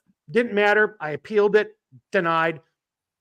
So why do you spend money? I guess, not to take us down this rabbit hole, but because I want to focus on the evil of social media as well, because social media can be a positive good, and it can allow all of us. And Look, we all met. We all met through social media, and I've met people from other countries that I've like regular contact with. And it's a great tool, but it also through repression can be a bad thing, obviously. And we've all experienced it in some form or another. Well, and I think just to give you guys kind of closing comments, matter of fact. So look, and I apologize. This is going to seem like a non sequitur.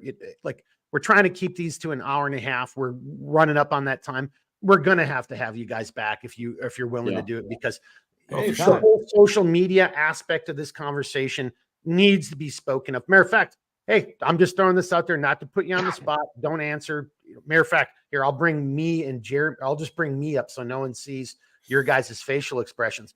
Hey, we're going to do this again on Friday. So that's kind of our scheme of maneuver, or Jeremy's new battle plan. So we're doing the podcast like what we're doing right now, even though it's a live stream tonight, keeping these to an hour, 15, hour and a half. But then on Friday night, it's kind of like a Friday night live. And it's just more of an open-ended, because I can already tell the four of us could easily talk for another 2 hours and still not get to the heart of some of this. So if you guys have nothing to do on Friday night, if you're a boring loser like me or a teetotaler like Jeremy, we're going to do this again on Friday, following up on this kind of conversation. We'll have some other guests as well, but then we can go a little bit more into the weeds. But for right now, as we're approaching that hour and a half, so you guys just think about that for Friday. I'm going to bring everybody back up on screen. I want to give you guys final comments. And then I think, again, trying to keep to our new game plan. In order to wrap it up, I've got to shut up and let you guys have some final comments. And then we got to bring it over to Jeremy. Redbeard, I feel like that was a little rushed, and I'm trying to control it. But how else do we keep it to that timeline? So these guys are just too damn interesting. We could talk for. I know. I just poured my first drink. I'm ready to go for number 2. Listening. Going for round 2 now. Yeah, Heck exactly. What do you think, Redbeard? Is that a good game plan, or what are your thoughts, sir? Yeah, no, I think that's a good game plan because Fridays usually, and the nice thing about Fridays, for those of you who haven't had the opportunity to see a Friday live, it's nice because we have typically what we have, and I'm just going to explain this a little bit, is we have a revolving like cast of guests, which is nice. So it could be, it could be these 2 guys, and then if one of them dips out, then we could, potentially have Better Call Paul, or we could have Steven pop in, or whoever. It's really, it's not only nice for the viewer because you can come in at whatever time. Usually they run, I think, like 2 to 3 hours, Mark, something like that.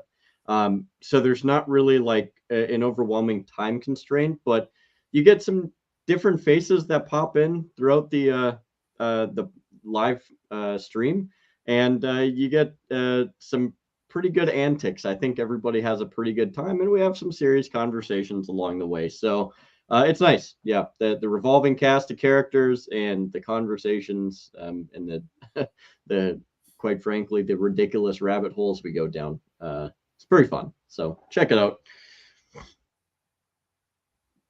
That was my first Mark unmute yourself moment of the night. That's pretty good. Wow. I made it an hour and 25 minutes without having to unmute myself.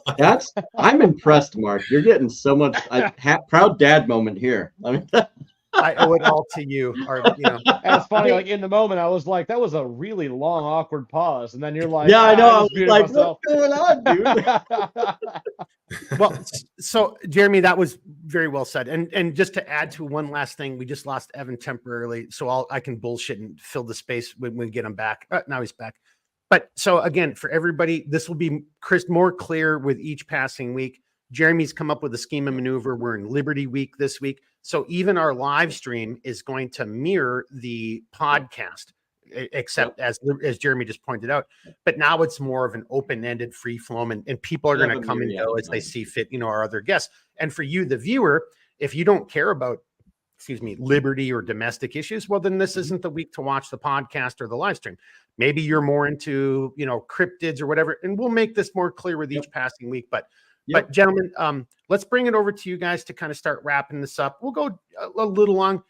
You guys were just, I hate to say this, and this is something that we're learning as a podcast, is it's almost too difficult to have 2 guys, because we literally are cheating both of you out of time spent, because you're both just really smart and really articulate and passionate about what you do, and you're making a great contribution. Yeah. So Redbeard, and for anybody watching this, whether it's the live stream or video on demand later, leave a comment. Maybe we should only bring 1 guest at a time during the podcast, and then we can bring on more people during the live stream where it's that longer format and we can just talk about things a little different. So on that note, and you guys can chime in too. I want to thank you guys also. I mean, we've said it before, but this was a great opportunity for me to meet Evan as well, because I didn't know him until tonight. We've never spoken. And it was a good, like, going back and forth between the 2 of us and hearing from someone in a similar field, but obviously different platform. So,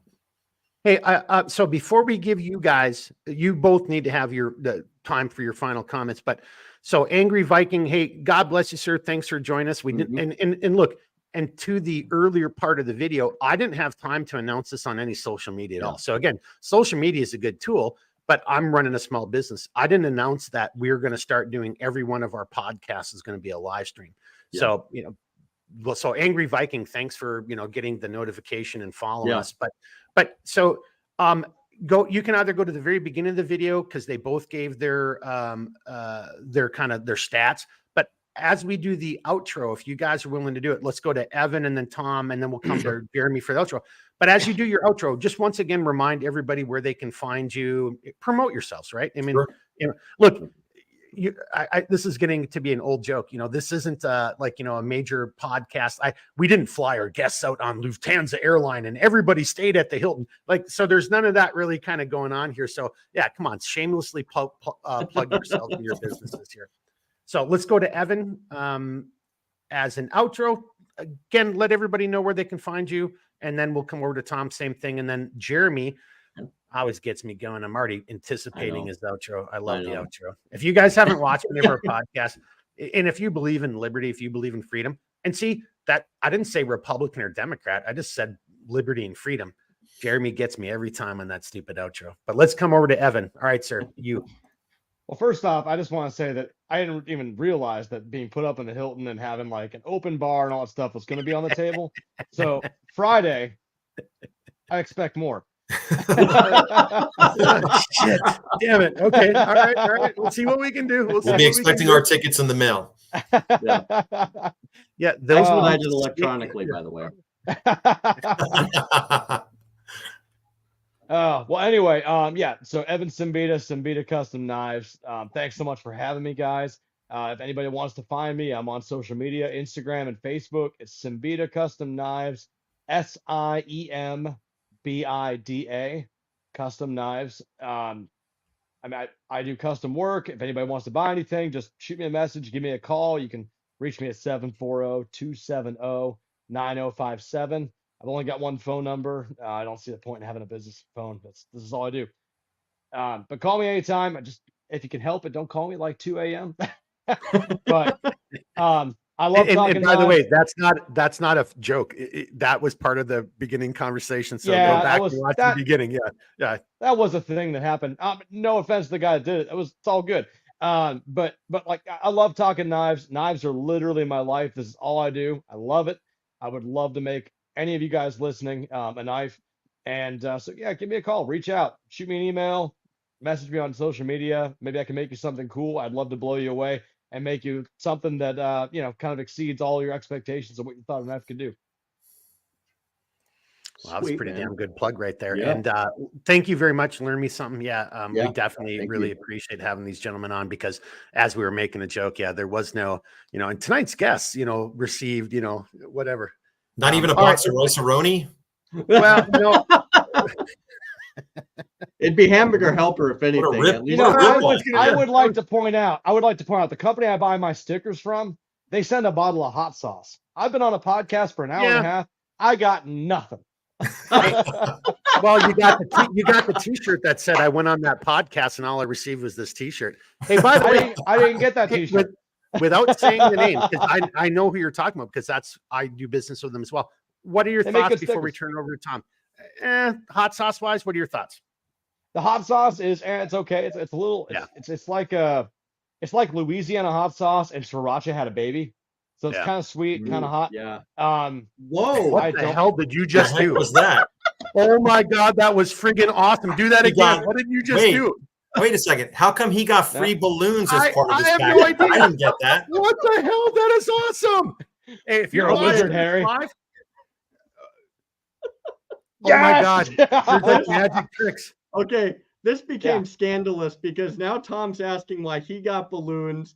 He's wondering about rice-a-roni. So I didn't get my box of rice-a-roni. I didn't get party balloons. I mean, that's two things. Holy shit. You have the magic power, sir.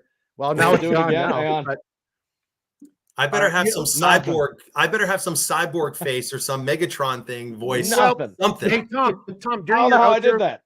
For the next 5 minutes, just keep making that motion. Let's see what happens. Yeah, just keep doing this. Yeah, whatever. All right, let's bring it over to Tom. Evan, I don't know how you just did that. That was badass. And Jeremy, I just got this out there. Steven is going to be jealous because Steven's. Oh, I know. Yeah. Although Steven has fireworks, though. So as Jeremy said, we've got a group of guys who kind of rotate on and off. And one of them, maybe it's your platform, Evan, and what you're using. Yeah. He does something and it'll suddenly be explosions and fireworks. Dude. We have no idea how it happens. Yeah.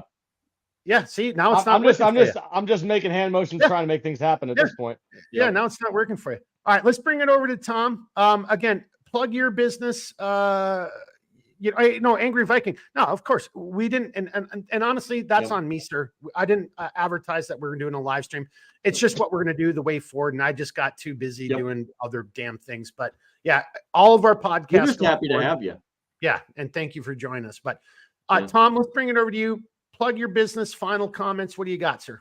All right. Well, And you know what? clearly- I'm going to bring you live. I'm going to bring you front and center, even though you don't like it. I'm just That's going to okay. do it. I clearly got no balloons, so you guys are Yeah. going just with my mug here. So anyway, once again, my name is Tom McMahon, owner of TMAC Tactical Firearms Training, also employee at Readiness Training Group. You could find me on Instagram, Facebook, Rumble, LinkedIn, X or Twitter, all at TMAC Tactical. And once again, I do private and small group instruction in the state of New Jersey. I'm more located towards central New Jersey for anyone that's out there that may live in the state. But I do get people that travel from New York, quite a few people who travel from New York, and quite a few people who travel from Pennsylvania to come and train with me, as well as people throughout New Jersey. One thing that I did want to mention is my buddies at Readiness Training Group, who I'm now a part of. For the past 2 years, they have put on an amazing This is awesome, event. by the way. Like, This is awesome. It's a single day event, and it's usually every August before the school year starts. And it's something that's near and dear to me, being a high school teacher as well. And even if I wasn't a high school teacher, I would still fully support it. But the event is an SRO workshop. So it's for the school resource officers. Because like most police officers, they don't get the training that they need. So my buddies at Readiness Training Group, they put together this SRO workshop that is completely free for any SRO. And they just have Can to you just explain? Can you just break it down? SRO one more time for the people who sure. don't It's know? a school resource officer. So those are our police officers who are within the building, within the school building, to protect students and teachers from any kind of person that might be trying to do harm, to them. So once again, they don't get the time off. They don't get the training that's needed. So they put together this workshop that is completely free to the people that sign up for it. They just have to register. That's it. You can't just show up because there's a certain amount of slots. It's based on how much money they've raised. And they accept all different types of donations. So typically, like when I wasn't with Readiness Training Group, and I was a student of Readiness Training Group, and I still am to this day, I was donating from my business to that program. And all these other businesses throughout New Jersey were donating. Some people would donate food, people donate money, and that stuff is used for running the entire program. And they go through breaching, firearms fundamentals training. It's almost like a little round robin. They break them up into small groups, and they're doing medical training. So it's not just, it has nothing to do with just firearms training. It's everything that you could possibly need in one of those kind of scenarios, going down from like I said, medical training, firearms training, breaching doors, so you can get into to deal with it in the event that someone has, blocked those entrance ways and exit ways off. So I wanted to just kind of put a shout out for that because it's an extremely worthwhile program. It's gone 2 years, and each year we're trying to elevate it to the next level, make it a little bit bigger, make it a little bit more known. So ultimately we're hoping to have this grow even more so. So now I'm going to be, and I've always volunteered at it for both years and contributed to it. But like I said, they put on an amazing program. And anyone who's interested, if they are willing to be able to go into it and make a donation, they could go to the Readiness Training Group website, which is www.readiness.traininggroup.com. And you'll see it'll actually say SRO workshop. And if you want to click on that, it'll say to sponsor it. And they can click on that and then make a donation to sponsor that. And then your name would get obviously publicized if you had a business or whatever that you wanted to publicize that in their, T-shirt that they get made up with all the logos on it and all that kind of stuff. Hey, Tom, could you just say that that website one more time? I'm just gonna write it down, and then Yeah. So this is live, but Sure. I could text you. I could text you the stuff afterwards as well. It's Yeah. www. Okay, just Yep. text it, because then we'll do this again on Friday. So it's at the end. But yeah, if you don't mind texting that to me, because Sure. just to give you a huge plug and a huge shout out. So I mean, again, when we were talking about Liberty Week, right? And this is the foundation. This is the building block of that. And so I don't care where you stand on, law enforcement in today's society. That's an issue we can have, and we can discuss at a separate time. But right now, doing something, taking a charitable act, an act of good faith, an act of community, trying to take your skill set and your background and sharing that with the people who are protecting, our sons and daughters as they're at school. That's just we got to promote that. We've got to get that out there. And if there's any way I can help, and I'm throwing myself under the bus, Tom already knows what I'm about to say.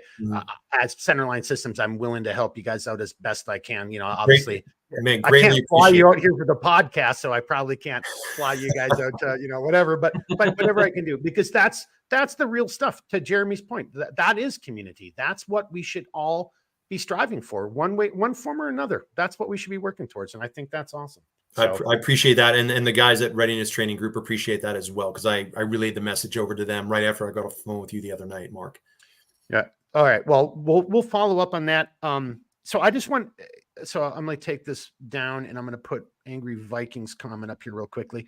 So Redbeard, Tom, and Evan. So, look, I'm not in charge of this, but I think to keep it within, again, our stated goals, we already went over, but that's exactly what you're going to get. So if anyone thinks you can have an hour and a half conversation, just watch this podcast. We skimmed over so much stuff. Maybe Jeremy and I are doing this wrong way, and we're having too broad of a concept of conversations. That's possible, right? Maybe we need to focus this and only ask very specific questions. But I think as you watch this podcast, well, then you don't get to see the individual who these two guys are, right? You don't get to see how, it's not all doom and gloom. There's hope. There's great people out there.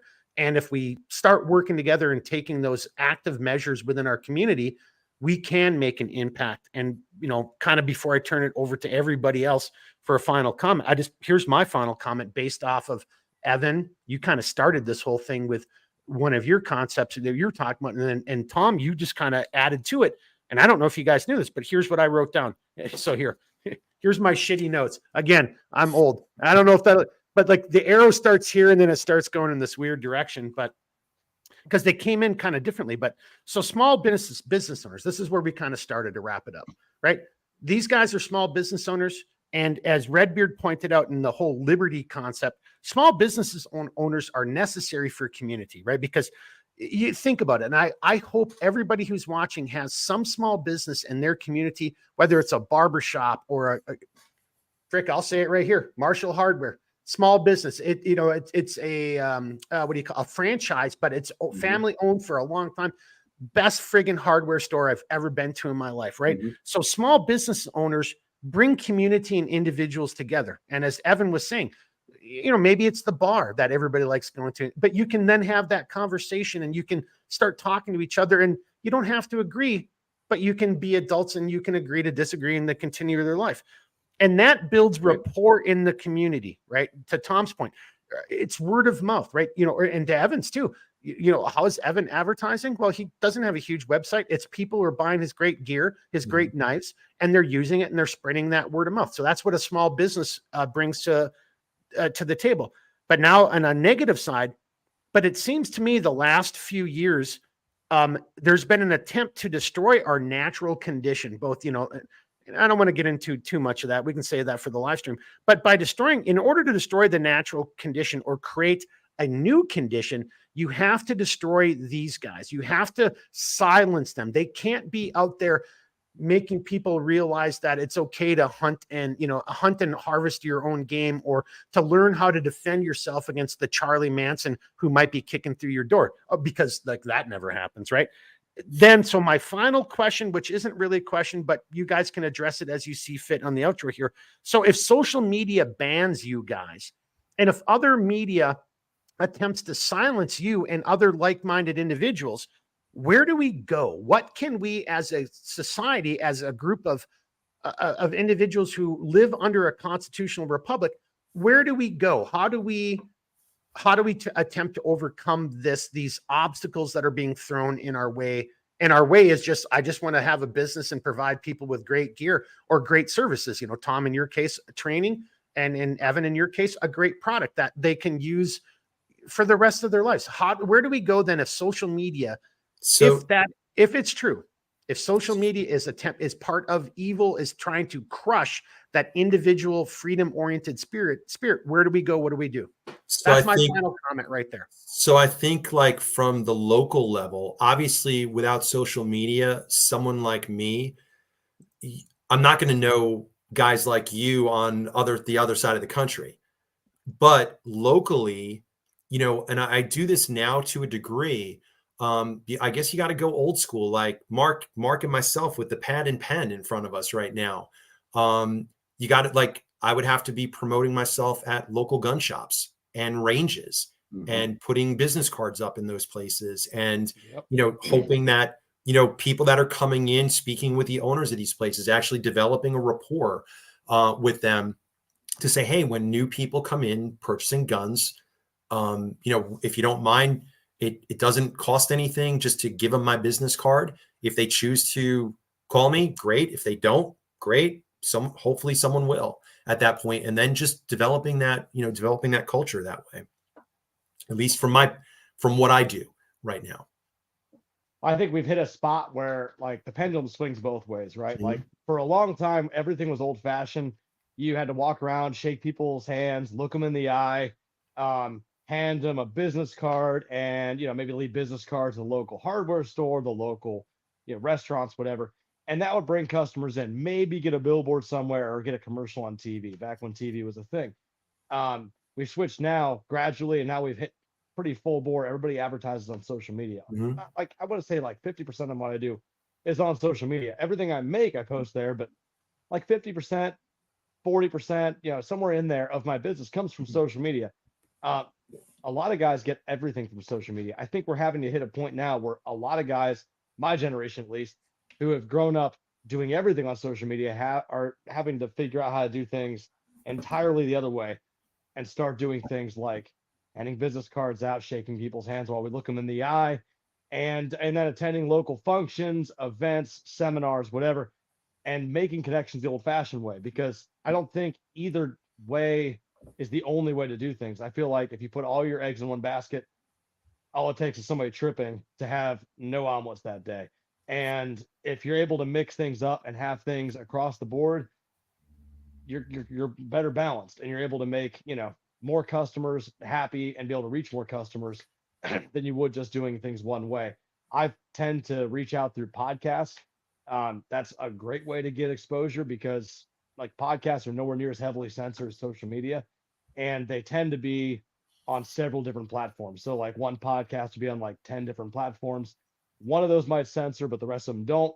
And you get it to a lot more people that way. So I think the biggest way to get around this is to just stop leaning so heavily on social media, not to abandon it, but to just remind Facebook and Instagram, you're not everything, bud. Like, you got to be competitive. And if you want to be relevant, you've got to keep up with business cards and handshakes and giving out cool cups with our logo on them. And social media is going to have to start being competitive if we go back to doing the old stuff. So before I turn it over to you, Jeremy, I mean, I just love what both Tom and Evan just said. I mean, because at the end of the day, you can't abandon. And I know this if you're a small business owner, if you're using social media because your business relies upon it. I mean, look, it is the newspaper, it is the catalog, the magazine of just even 10, 15 years ago. So you really, it's feast or famine based on that. So to Evan's kind of final point, again, I'm not poo-pooing social media. I think it's very beneficial for us, society. You can talk to people from around the world in real time, like what we're doing right now. Somebody who's watching this could be from Australia. We could bring you on in real time and you could be having a conversation. But to your point, Evan, so what we're seeing, Jeremy actually and I started this conversation a couple of weeks ago. We started kind of looking at numbers for the first time ever. And because we started like YouTube's like something was just getting weird, and we started looking at numbers. And so to your point, like, so this podcast may not really be a good example. We didn't really do anything to advertise that we were live streaming tonight. But when we look at some of our other episodes, ScrewTube, we're definitely getting screwed over there. But over on Rumble and X, you're suddenly like, oh, hang on a second. We just had 200 people watch us on Rumble, and only 20 people on ScrewTube. So to your point, you have to be in multiple locations in this space because, look, I'll say this for Centerline Systems. Ever since I started talking about ScrewTube on this platform, I've suddenly noticed that over on my Centerline Systems platform, I suddenly start getting a few more views and a few more likes. Isn't that kind of funny? So weird. You're right. You kind of got to send a message like, look, ScrewTube, if you're just going to keep doing this, then why am I even wasting my time over on your platform? Yeah. That's, I didn't finish that story. That's what Facebook did to me. Like the moment I started signing up for Facebook, because I sold camouflage stuff. I haven't been on Facebook since. I still think I have a Facebook presence, but I could give a shit less about it because I wanted to spend my money with that business to advertise, to get in front of other people so they can know about my business. And the moment they started working against me in that aspect, then I'm just like, I ain't got time for that anymore. Agreed. Final comments, you guys, and then let's bring it to Jeremy. Like on that last little subject right there. I totally agree with you. It's like you can't abandon everything. There's definitely good, the positive notes related to social media. You meet lots of people that way that are like-minded. You message people, you reach out to people, you find out new things that are out there, new products that are out there that you wouldn't have been in touch with from a local shop. But the drawback is sometimes it comes back to bite you on the right on the ass. And it gets you. So you can't, like Evan was saying, you can't put your eggs in one basket. You gotta, hey, if it's not working here, like I don't do too much stuff on Facebook because of the same thing that happened with you, Mark. So I started doing more stuff on Instagram and developing that. And then I was getting bit on Instagram. So you constantly keep kind of shuffling things around, but you still have a presence. And at the end of the day, it comes down to word of mouth, I think. Evan. Well, for one, I actually just had a crazy harebrained thought, and I wonder, like, and this would probably be more of a Snapchat filter thing in order to make it work. But if you were to do this exact podcast, regardless of topic, and everybody was wearing skinny jeans, had their beards done in little ponytails, and maybe have a lip ring, I feel like maybe we wouldn't get censored as hard on YouTube. That'd be kind of hilarious if that was the case. Like today, Maybe. we're going to talk about the finer points of AR-15s and why high capacity magazines are the only way to go. But we're dressed like we own a coffee shop in Seattle. Maybe I feel like man buns for Friday night, gentlemen. Man buns. That's what I'm saying. Like we man buns and IPAs while we talk about AR-15s and we talk about border crisis stuff. And we watch YouTube promote us instead of demote us. It'd be hilarious. Is there a filter or a green screen for that? Because that's a genius idea. Wouldn't that be great? Hey, and it's funny you just said that. So again, one of the gentlemen who helps us over on this podcast, he has texted me and he's basically saying over on YouTube he can't see shit. His words, no notification of the actual stream. And then he goes, "Is it over? Maybe it is rendering." Like so that just goes to the point you're saying. So like for some people, look, we still have we have a handful of people viewing, and with this software, the majority of people who've made a comment tonight, I can tell that they're on YouTube. But here's another gentleman who's on YouTube who's saying, I don't even know you guys are live streaming right now. So it is just kind of jacked up and messed up. But I love your idea, Evan, and I'm here to tell you, I'm on board. Especially if we can do it in a as an app or a green screen, and I really don't have to do that in real life. Yeah, I agree. I have moral opposition to putting my hair in a man bun. Also, my hair's like this long, so it really doesn't work anyway. But Tom's not going to have a good time with a man bun. I mean, Tom, what do you only. It's going to be a little short here. Yeah, there you go. Well, Jeremy can cut off some of his beard and share it with everybody. Nope, can't do it. Sorry. No, exactly. All right. Hey, guys, seriously, I hate to say it. I got to wrap this up, but otherwise we're just going to keep talking. And that's the problem with our podcast. Jeremy, I don't know if he'll bring it up in his closing comments, but you know, look, to me, this is more interesting and it's way more entertaining and it's way more educational than ever going to a bar, any of that kind of stuff. And, you know, and I just really thank you guys for coming on board tonight. And I really do appreciate both of you guys just as individuals taking the time to sit and talk to me, you know, again, even before this podcast, just as two dudes talking to each other, you know, three dudes talking to each other on social media. So I really do appreciate it. You're just thank you for having us. Yeah. Well, Yeah, you know, I thanks so wish much I for really having us. could It's a good buy you a time. beer, you know, and we got to have you on again. And so, Well, hey, at the Hilton on Friday. yeah, that would be the Hilton in Hilton Head. That's where we're going to host the next podcast. Hilton Head. You guys be there on Friday. We'll do this as a live. Destination podcast. Yeah, you're right there. Yeah, Oh, we'll get right on that. Yeah. Right. All right. Well, hey, so my final comments, again, very much huge thank you to both you guys for being on here tonight. Really appreciate it. Redbeard, really appreciate you helping out and being on, you know, and again, you were kind of a little bit more silent on this one. We'll get you in on the live stream, but you know, as always, just appreciate your comments and your input as well. And then my last comment is to everybody who left a chat here tonight, who joined us. Well, I guess apparently of the handful of people who were even notified or were able to do it, because we've got some evidence, anecdotal, but some evidence that it's not working for everybody else. So that goes to the whole point. And I do think, Jeremy, my final comment, when we do this on Friday, we have to maybe start off with the social media aspect of Liberty. Yeah. Okay. You and I can talk about that offline. Tom and Evan, thanks. Any final last little comments? Otherwise, we're going to bring it over to Redbeard for the outro. I just wanted to say I really appreciate the invite. It was an honor to be part of this program tonight and to start off Liberty Week, and just for the exposure. I really, really appreciate that. It's been great experience. And don't forget, let's talk offline. I'm not joking about if I can support what you guys are doing out there. I definitely want to be able to help out as best I can. So greatly appreciated. Evan, what do you got, sir?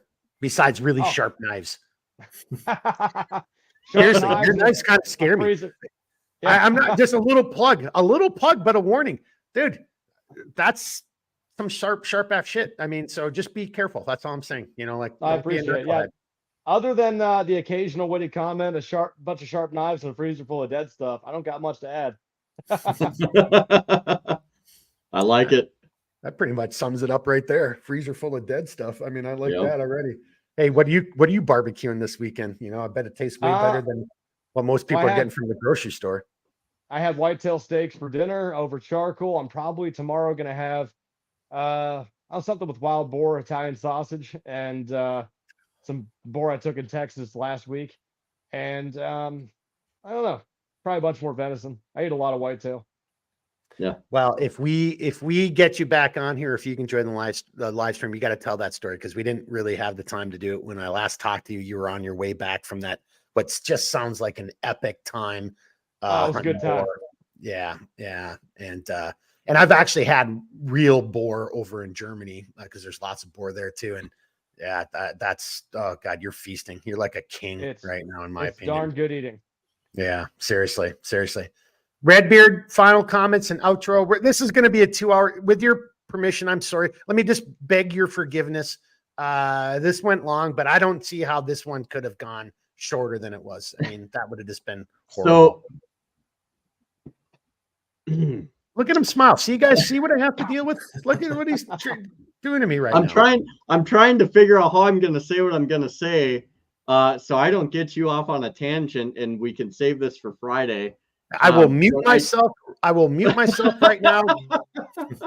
So we are going to expound upon this on Friday, and I briefly brought it up with these gentlemen before we even started the podcast. But a point that I really, really want to get to on Friday is, I think a lot, and this is my perception of things, is I think a lot of what these social media companies do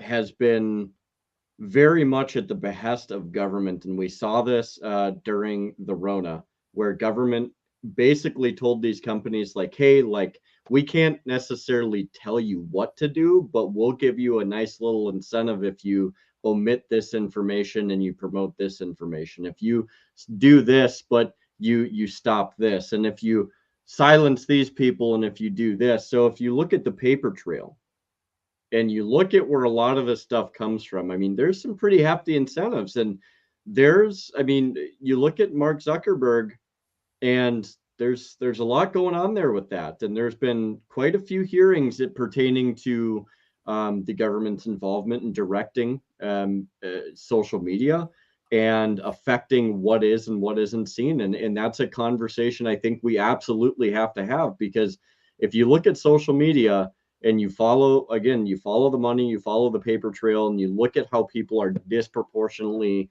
affected. I do think that there's some wonky stuff with the algorithm, but at the same time, I think there's a lot more government involvement than a lot of people want to admit or see.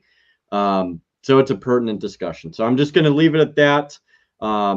It is something I want to talk about on Friday, because I do think it does factor into a lot of small businesses being omitted because it doesn't fit a particular agenda or something of that nature, or the overall like happiness of the government apparatus and our current overlords. So that being said, if you're okay with it, Mark, I will take us out on our outro here and wrap this thing up.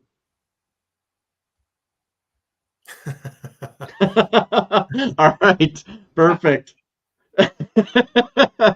So look, everybody, the flame of liberty shall not and will not ever be extinguished so long as there are good people that are willing to support and defend it. And that begins with each and every one of you, as Mark says in the very beginning. You know, you are the resistance. And in saying that, you are also the person that is most likely to make the difference that you want to see, whether that's starting your own business in a community, whether that's getting involved with certain programs or advocacy groups, or even just running for your town council or your committee. Like, get involved, get to know your neighbors, and, you know, patron your local businesses and support the people in your community, because if you want to change something, you have to become part of that change. And in that, on a very final note, educate yourselves and understand what it is that you're trying to change. Therefore, you can do it the most effective way that you possibly can. And on that note, gentlemen, I greatly appreciate you guys coming on. Really enjoyed the conversation and hearing your guys' points of view. Mark, thank you for everything that you do. And look, thank you to all you wonderful people who joined the live, watched our antics, and we hope to see you on Friday. Take care and God bless. Woo!